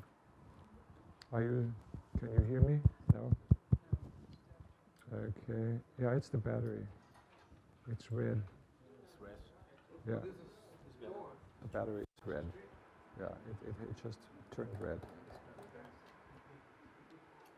Did you change your No, this is the first time. Should we take a 5-minute break? I hesitate to give them that right now, because I really want to. No bread, hold it. No, you are welcome to. If you need to go, that's up to you. All right. Where were we? Oh, we were talking about guilt and shame. That is something that we have a very hard time to wrap our minds around. What is shame? Shame. Regret. Pardon? It's like regret for having done something wrong. What he just said was shame is a regret to have done something wrong. And what he was answering was guilt. That's what guilt is. Okay? Shame. I think shame is what's given to you and guilt is what you feel. Ah, okay. When you bring shame on a community by what you are doing, how can that shame be removed, is the question. See, when you feel guilty, you ask for forgiveness. When you bring shame on a community, then what happens? You leave. Or dead. That which brings shame has to be removed. In an Orthodox culture, it's shame-oriented. When somebody becomes an Adventist or marries a Western Christian, they are bringing shame to the family. That family will then rally around that person and bombard that person, trying to persuade him or her to change their ways. If that does not happen, then what? In Muslim cultures, it is not uncommon that those who bring shame to the community by betraying Muhammad and Islam to be removed. What we cannot understand is that the community watches that and says, yes. When we say, no, wait a minute, your constitution says that there is religious liberty. It doesn't make sense to us, all these things. But they are very real in 2/3 of the world.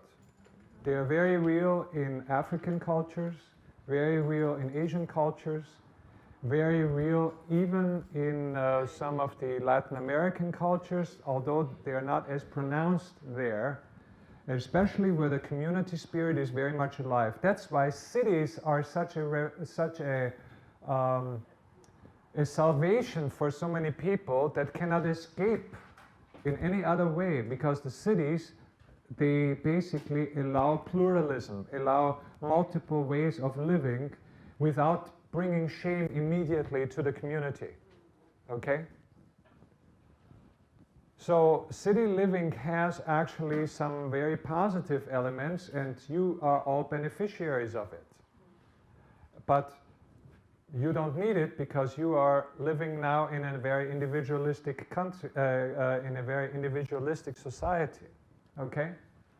But that's one aspect where cultures. This is better than what you are using. Okay, where cultures are actually very different.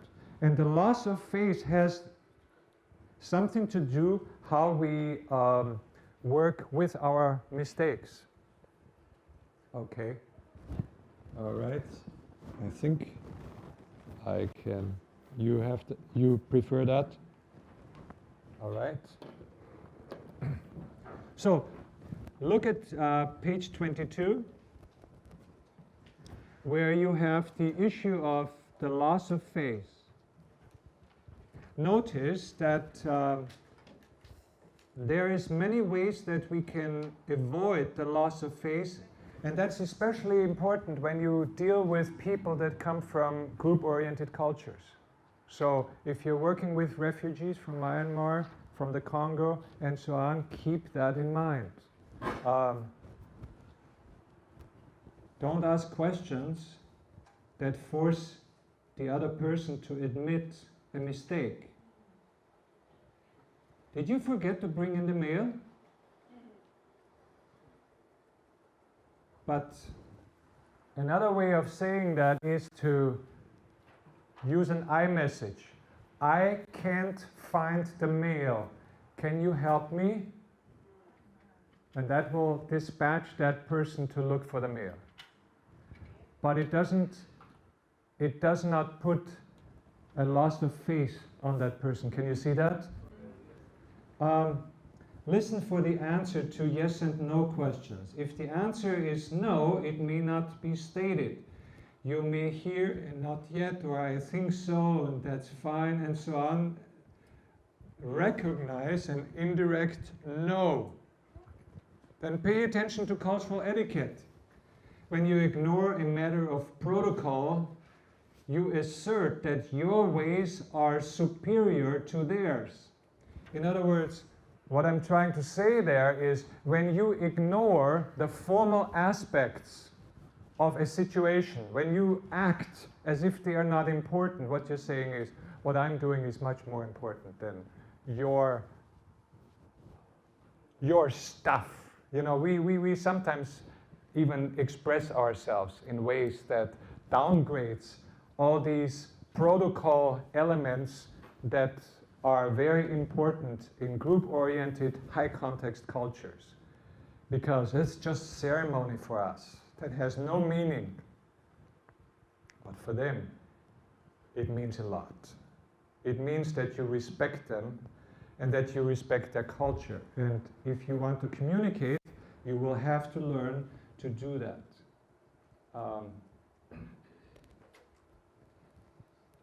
Some things are very simple. Just be aware that when you come into a certain home that you take off your shoes.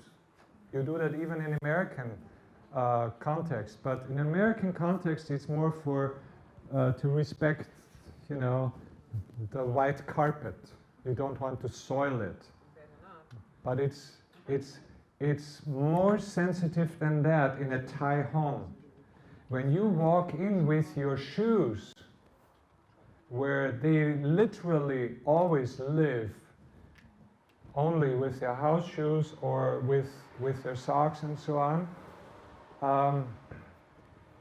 you don't know how this home is being used that is very different from your American use.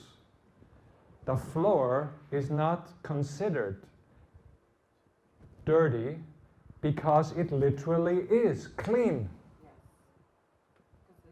In our mind, a floor, the moment something falls on the floor, it's dirty. Because for us, the floor is dirty. Shall I give you proof why I know? You are all sitting where? On chairs. Why do you sit on a chair? Because the floor is dirty. But you don't know that anymore because it's part of your worldview. It's implicit. We have forgotten the original reasoning. But that was the original reasoning. Why do you wash your hands in front before you eat? Well, I don't want to get any germs into my mouth. I don't want to get sick. But there was a time where that was not part of our culture. It came after it was discovered that germs are actually being transmitted through what you touch with your hands. You know the story of Semmelweis in Vienna. who was a doctor, who discovered that something was happening in his hospital.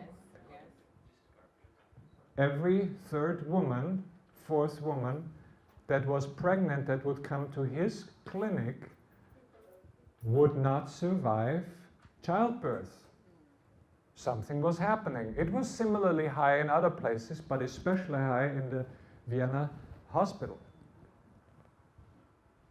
And one day, in desperation, looking at where the people came from that were actually working with the women, he noticed they were coming from the basement, and that's where they were working with the cadavers.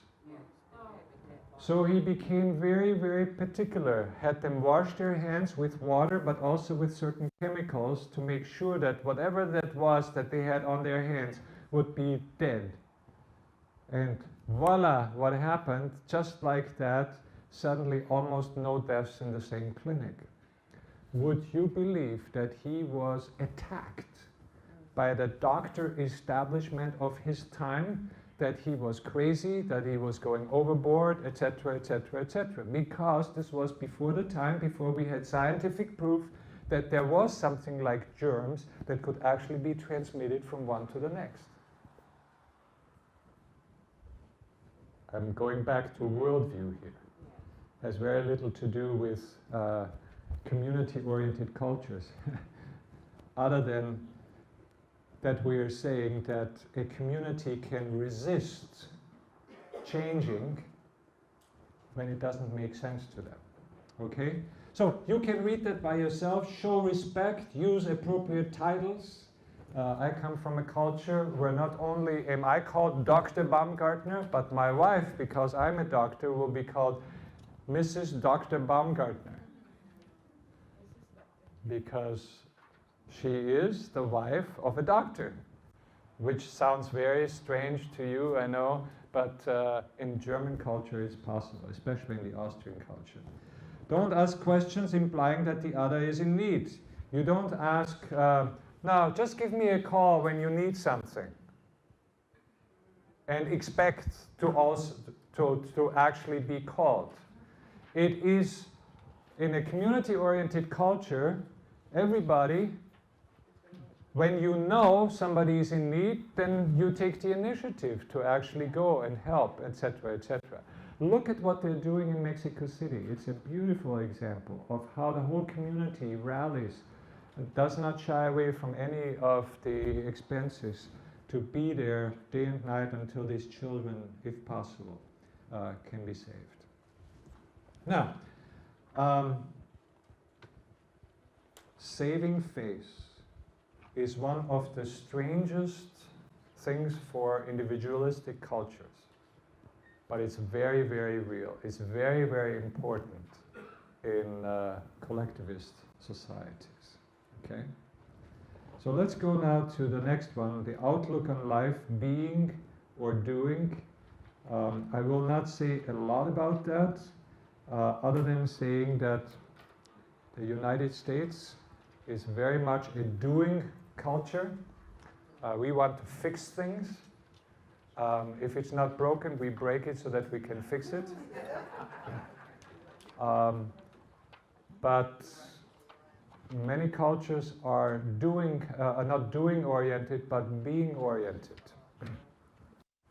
If you saw the movie by, what is it? He's kind of this guy who, I mean, it's a funny movie, Where to Invade the Next Country or something like that, by Moore. Michael Moore. He could not believe some of the things he saw in some of the Scandinavian countries. For instance, how did Finland become #1 in education in the world? By cutting down the numbers of hours that children spend in school. He could not believe it, but that's actually what happened. Children start in school 3 hours, and then gradually it goes to 4 hours and so on. Why? Because they need to be given time so that they can be children. They are only children once in their lifetime. being is more important than doing. Scandinavians, they are par excellence a culture that really savors life, wants to. He could not believe, for instance, that in some cultures over there, you have 8 weeks of vacation, plus public holidays. And then you get, if you give birth to a child, it is mandatory that you're given 3 months paid leave so that you can take care of your child. That's unbelievable for most Americans, because we are a doing culture. Yes? I think you're going to make us want to move there. Yeah. We call that socialism. And we're not willing to pay for it. And yes, it's true that the taxes over there are a little bit higher. But you know what they say? Americans pay just as much because they have to pay for all the people that get sick and are under stress when they do get sick and when they are under too much stress. The doctor writes a prescription for you to take a vacation for 3 months in a spa where you are getting a massage every day, and that is cheaper than you being sick with some kind of disease. Well, being cultures, doing culture, you get to pick where you want to live, okay? All right. Let's go to the next one, relationships and rules. What comes first? That's a fun one because it is so against our Western and American culture.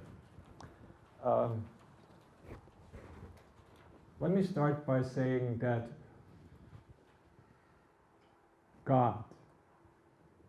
does God ever change his own rules? Okay. That's what I expected. He doesn't. No, he's the creator. He is the lawgiver, right? And this is his eternal law, and God will never change his own law, right? He made the laws of nature. Does God ever change the laws of nature? Well, just try to test it. Just jump down the building and you will see if God changes the rules for you. We tell people. That is proof that the laws of nature are unchangeable, right? But then we have these weird stories in the Bible. And by the way, that's one of the reasons why some people have difficulties taking the Bible seriously, because they suggest that what we thought is so clear-cut may not be as clear-cut as it seems. God makes the sun stand still. You really believe that? Can God actually interfere in the natural cycle of things? God sends the rain on the righteous and the unrighteous. Well, that's just stating that the rain comes down whether you like it or not. Whoever you are, just take an umbrella with you, right? But then we hear that God, he held the Red Sea on this end and he let it run down on the other hand, and then had a big wind come, and there they marched through a dry land. Do you believe that? What you're believing is that God can suspend his laws for the purpose of saving his people.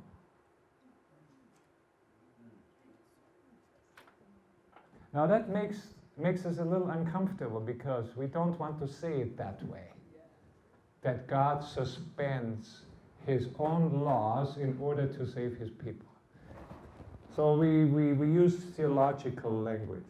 He ordained nature's laws, but he's not confined by them. Whatever that means, right? See, in the Enlightenment, we discovered that there were laws in the world and in the universe. And Western Christians eventually got so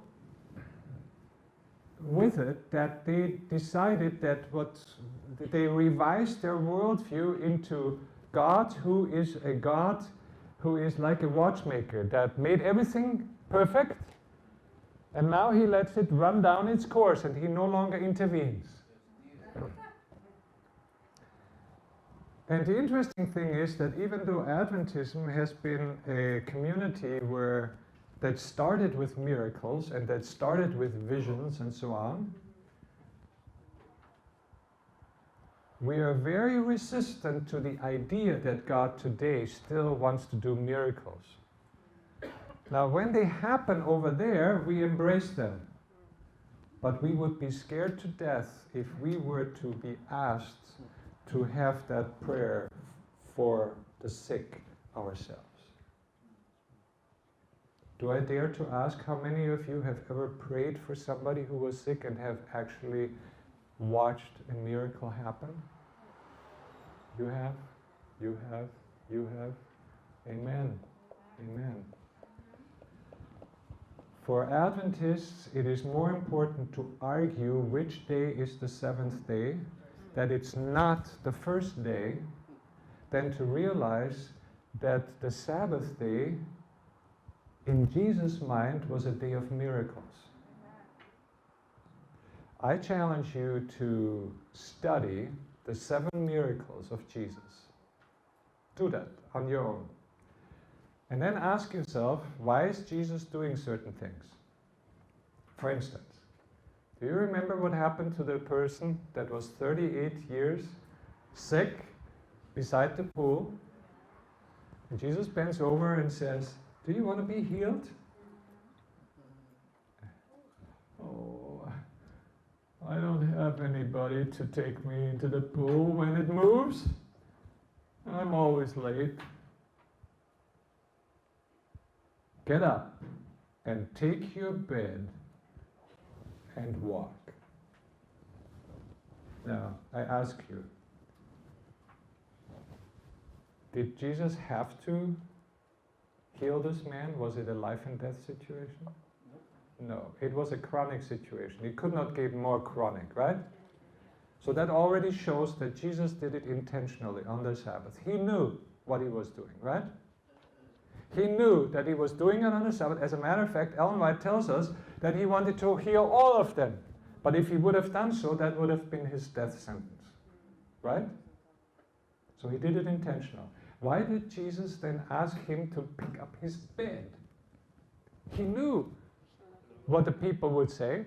This is the Sabbath day. You're carrying your bed. Well, what would have happened if Jesus would have healed that man and not told him to carry his bed? He would have slipped out and nobody would have ever known. What does that mean? Jesus wanted people to know about it. Amen? Yes? Jesus wants us to know that the Sabbath day is a day of miracles. Study all the miracles. They are very intentional.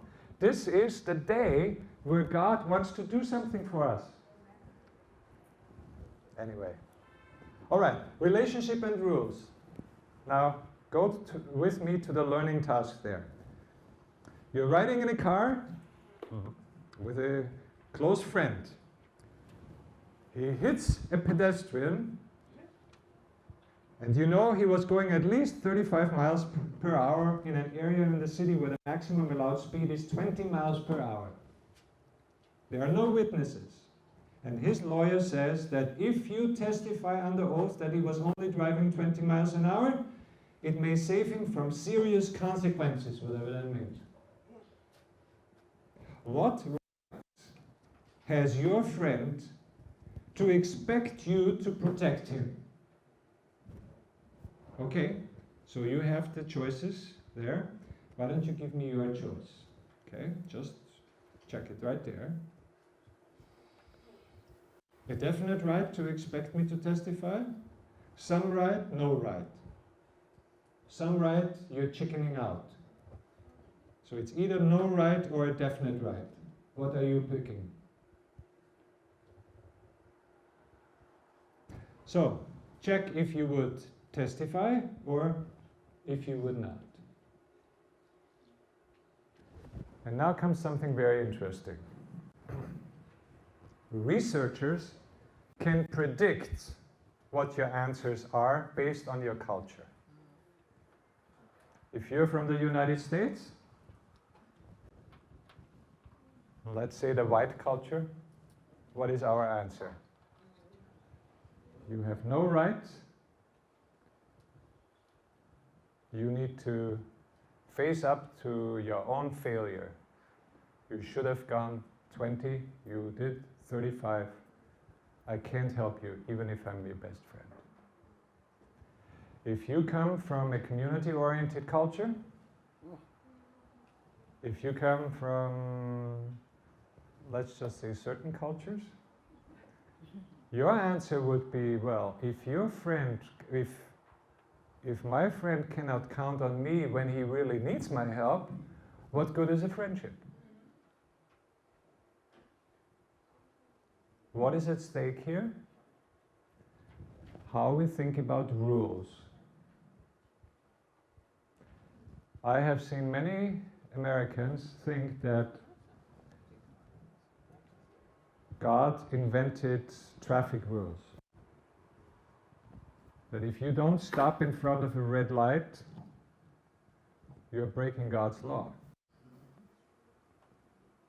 I mean, this has been given by the authority, and the authority is divinely inspired, and if you don't stop, then it is almost as bad as not keeping the Sabbath. I'm exaggerating here a little bit. But there are other cultures that look at rules in a very different way. It disturbs us. Because if you look at the table, you will notice, sorry.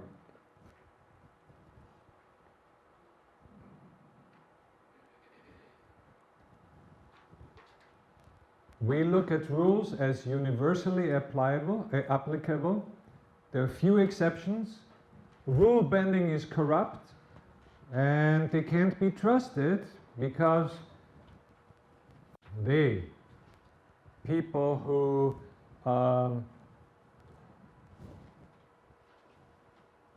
are apt to make exceptions, that believe that rules only apply in particular circumstances. They can't be trusted because they always help their friends. But people who believe that rules are not universal, but they have to be applied in a particular context, they say, well, we have obligations. We have obligations to whomever we are with. Exceptions are the rule. To be driven by the rules, that's what I feel is corrupt. And if you don't even help a friend, you can't be trusted. Now, we have a hard time with that because that is not how we look at reality. So universalists say the seriousness of the accident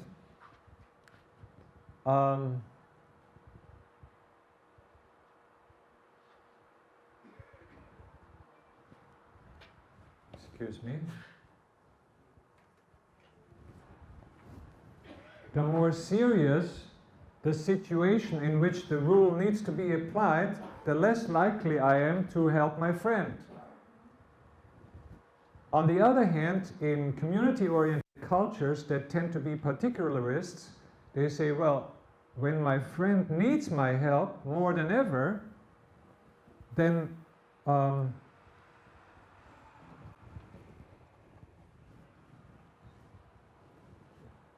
I'm sorry, this is very strange, but Siri is talking to my ears.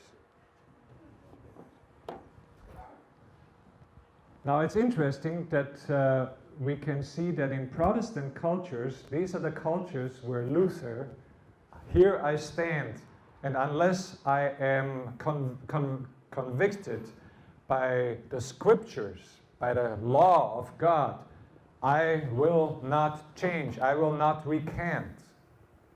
in Protestant cultures, we have become universalists. Catholic cultures, they have become particularists, which means that it is often more important to keep the relations than to keep the rules. So, how do we apply this? So let me ask you the question, is the scripture universal or particularist? So you will tell me the scripture is, of course, universal. Rules apply to all, the 10 Commandments are eternal, and so on and so on. But I want to draw your attention to the fact that maybe there is also another dimension that we need to take a look at. For instance, do you remember Paul saying that to the Galatians that if you circumcise yourself, that is of no value to you? He tells Timothy in, that is Galatians 5 verse 2. Then in Acts chapter 15, you have a whole church council that decides that circumcision is not necessary. Right? I mean, as a pastor, we know that. What's the next thing that Paul is doing? In chapter 16. Do you have your Bible by chance? Go to chapter 16. Remembering that Acts chapter 15 is the church council that decides that no circumcision is necessary for people who come into the church as Gentiles. Now go to Acts chapter 16, verse 3. And what is it? What are we told there? Him would Paul have to go forth with him, and took and circumcised him because of the Jews which were in those quarters.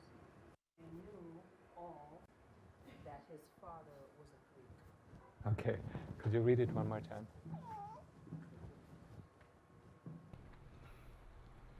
Him would Paul have to go forth with him, and took and circumcised him because of the Jews which were in those quarters, for they knew all that his father was a Greek.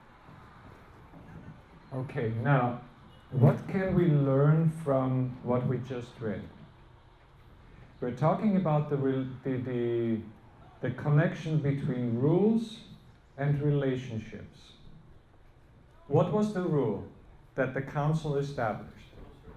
No circumcision is necessary. What did Paul do? He circumcised. Why? It was important for keeping the relationship with the Jews that knew Timothy and that knew Paul, and therefore the mission that he was engaged in. So, in order to make sure he was not hindering the gospel and he was not offending the Jews, in order not to give them an excuse, he, in a sense, violated his own rule. Can you see that? Relationships are extremely important. Now, look at Jesus, for instance.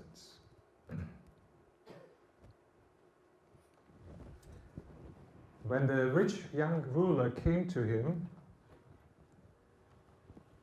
and said, "What must I do to inherit eternal life?" What did Jesus say to him? Sell everything that you have and give it to the poor. Is that a universal rule, or was that something that he just said to the rich young ruler? Just to the rich young ruler. He never said that to Lazarus, right? I don't have time to go into an elaborate process here to kind of look at that. But the interesting thing is that the scripture very often really highlights relationships before it highlights rules. The interesting thing is that when you go to the Ten Commandments, how do the Ten Commandments begin? What's the first verse of Exodus chapter 20? I am the Lord your God that has brought you out of Egypt. What is that talking about? Have you ever wondered when you read that chapter why that verse is there? It does not make sense for those of us who just want to have the rules. Give me the rules. But what is God doing here? He's establishing here a memory of a relationship. I am your God. Look what I have done for you. I have taken you out of Egypt. And only then does he actually give them the Ten Commandments. And when you look at the commandments, and especially, for instance, at the Sabbath commandment, which is right there in the middle of all that, Sabbath commandment is almost a commandment to help them not to fall into another type of slavery, namely into the slavery of keep on working and working and working, which our society has succumbed to. So this is just my own reflection on the relationships and rules and what comes first. It's an interesting thing. I am, of course, personally someone that is a universalist when it comes to rules, but I'm trying to wrap my mind around the fact that, for instance, when you're in China or in different places, rather than thinking that a rule applies to everybody the same way, their thinking is, we'll have to see how it applies to them. As a matter of fact, the leader is in charge to decide to whom the rule applies or does not apply. That is part of leadership. And it aggravates us when we run into this as missionaries, because from our viewpoint, that is so unpredictable sometimes. And I could give more examples, but that's just one thing. And by the way, when you work with people like that, it is aggravating to you too, because you run into it. You cannot always be sure that they see the same thing that is important to you. How much time do we have? Oh, just a few moments. Okay. Well, we'll end with this then. Time, you have heard about many jokes about mañana and so on. I don't have to really go into detail there. Then we have authority in leadership.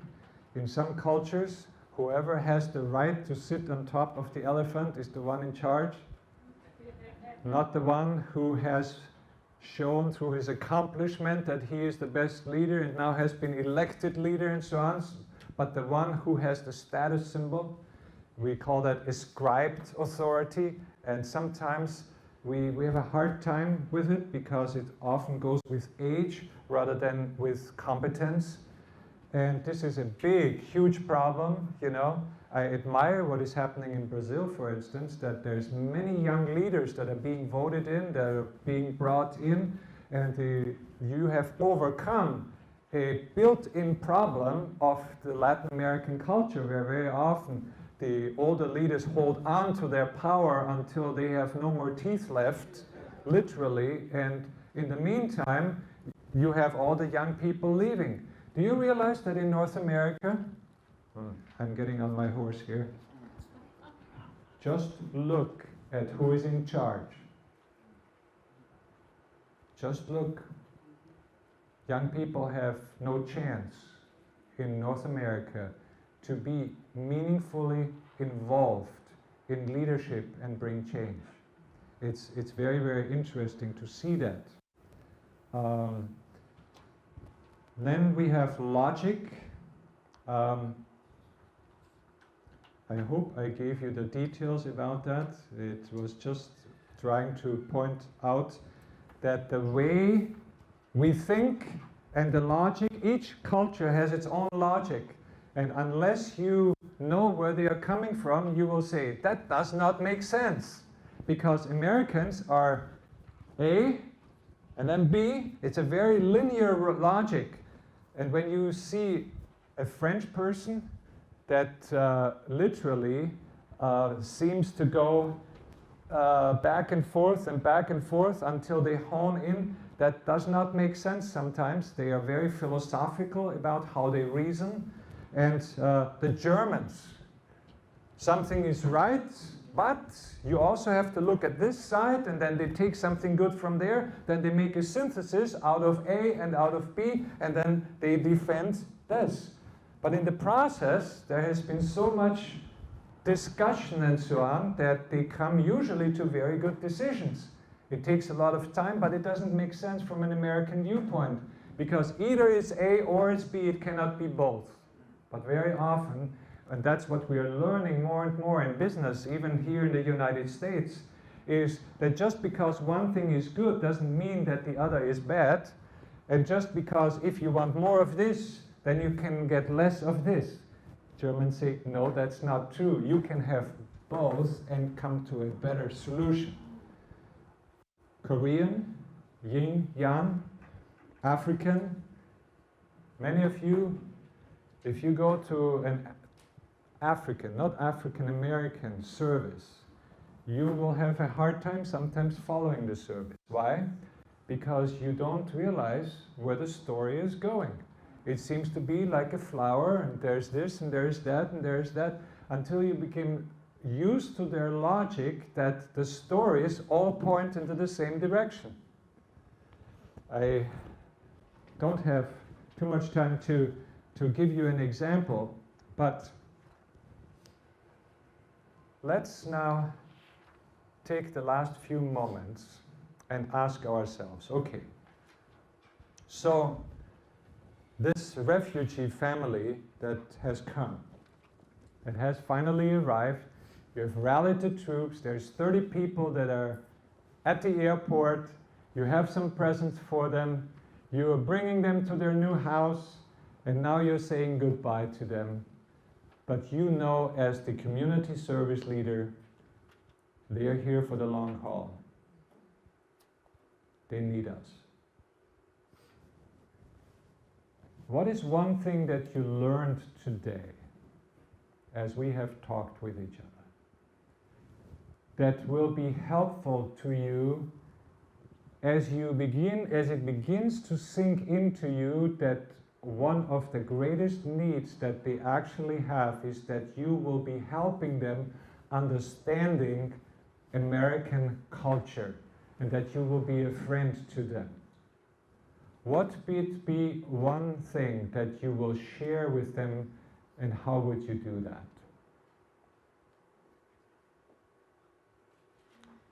What is one thing that you learned today? Take a moment and share that with your learning partner that you have spent time with today, okay? Okay, she's pointing at him. She's volunteering you, Martin. Okay? Well, in the past, I've dealt with the Burmese and Montagnards since 1998, 99. And in visitation, you just don't, what you see is not exactly what's happening. Like you said earlier, like what I've learned there. There's pride, and if you see a need, you fulfill the need. Don't ask, do you need this, do you need that? If you see, you just bring it to them, and they're very appreciative of it. I remember I went to one home, and like 6 of them, 1 bedroom, and they live in the living room mainly. And they offered me water, something to drink, and just water. Even though the glass was dirty, I still drank it. No, because it's a culture, and you can't have your pride. And they're doing the best that they can. Some of these people, I hate to use that, but these people, the Burmese, they have never lived in a use electric. or a stove or indoor plumbing. Because they've been living in Vietnam, a lot of them from Cambodia and so forth. And it was just something unique you have to teach them. And building that relationship, eat their food, very spicy. And don't learn their culture first. And they'll be more open up to you. Wow. You brought up food. So interesting. Food for us is so that it's nutrition, right? So that it sustains us. But what is food really? Food has so much to do with relationships. I mean, Brazil, you know. Hospitality. One of the greatest needs, if you could teach our churches hospitality, every Adventist family should make it their goal to at least once a year invite a stranger into their own home, develop a relationship with somebody that is different than themselves. Thank you for sharing some of these things, because I sense that you have respect for the Burmese. Even though they don't know all the technical aspects of our culture, they shared with you what they had, and you honored that. We just have some came in from the Congo, and the same thing. Yes. And the ones from Congo have been persecuted a lot.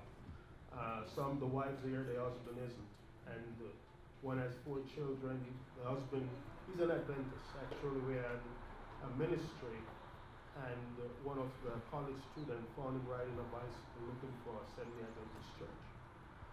But it's hard for the elders to learn English, and they have to in order to get a job. But the children, within 6 months, all culture that I've worked with, they'll pick the English up as the ESL classes. So if your church have that, or your community have advice, look into it. You'll get a blessing from it and the different culture. Yeah, we need to be careful that we do it with high ethical standards when we work with people. So we don't press them with unethical means to become Adventists or this or that. But on the other hand, our sister, would you share what you said about the need to give friendship? It's okay, it's okay. I mentioned to Dr. Baumgartner, is it okay for me to say doctor? that prior to what you told us this morning, if I was thrust into a position where I was dealing with refugee people, that I might be more of the mindset of saying, okay, you're in the apartment, your supplies are here, you're good, let me give you space. Because that's how I think of things as an American. I have a certain degree of personal space that I need. Whereas when you've explained it to us, it makes a lot of sense. They're coming from a community-based mentality where that space is like deafening silence. They need the fellowship of having other people around. So now I understand that if ever in that position, it's important to say, here, go back, and as you gave the example, gee, I'm going to the supermarket. I know Susie may need to go to the supermarket. Let me take her with me, or whatever task it is that I'm fulfilling. Have one person or a couple of people tug along so that they can start to feel a little bit more integrated in the community. Yes. It does not take that much, but you need to be intentional and you need to organize it. So in the long run, it is too much for one person to take care of a refugee family. It's too much. You need a team of 5 to 7. But you can organize it. I heard 3 hours in a month can do it. And then you do it in such a way that what you would do anyway, you share with them, you take them with you to shopping. You go out with your family into the park, why not drive by and bring them along with you and take them into the park with you and so on. There's many things that we can do in order to strengthen these bonds of friendship and so on. And then you can also learn how to share the scriptures and so on, if you're willing to also learn about their scriptures. And that can become very, very enlightening for both of you if you are prepared to learn how to do that. But that takes the next level. This is just the introduction. This would be an advanced stage. Would anybody else want to share? Yes? This was already our debriefing. I deal with a lot of cultural people all the time. I'm a nurse and the hospital I work in serves a large immigrant population. And one of the things that I have learned is to be open and don't make judgment. And just as you were talking today, listen to what they have to say and hear. Not because they're doing something that's different means it's negative or it's wrong. It may be just different from your orientation. So just listening, being open, being observant, being willing to reach out makes a lot of difference. Thank you very much.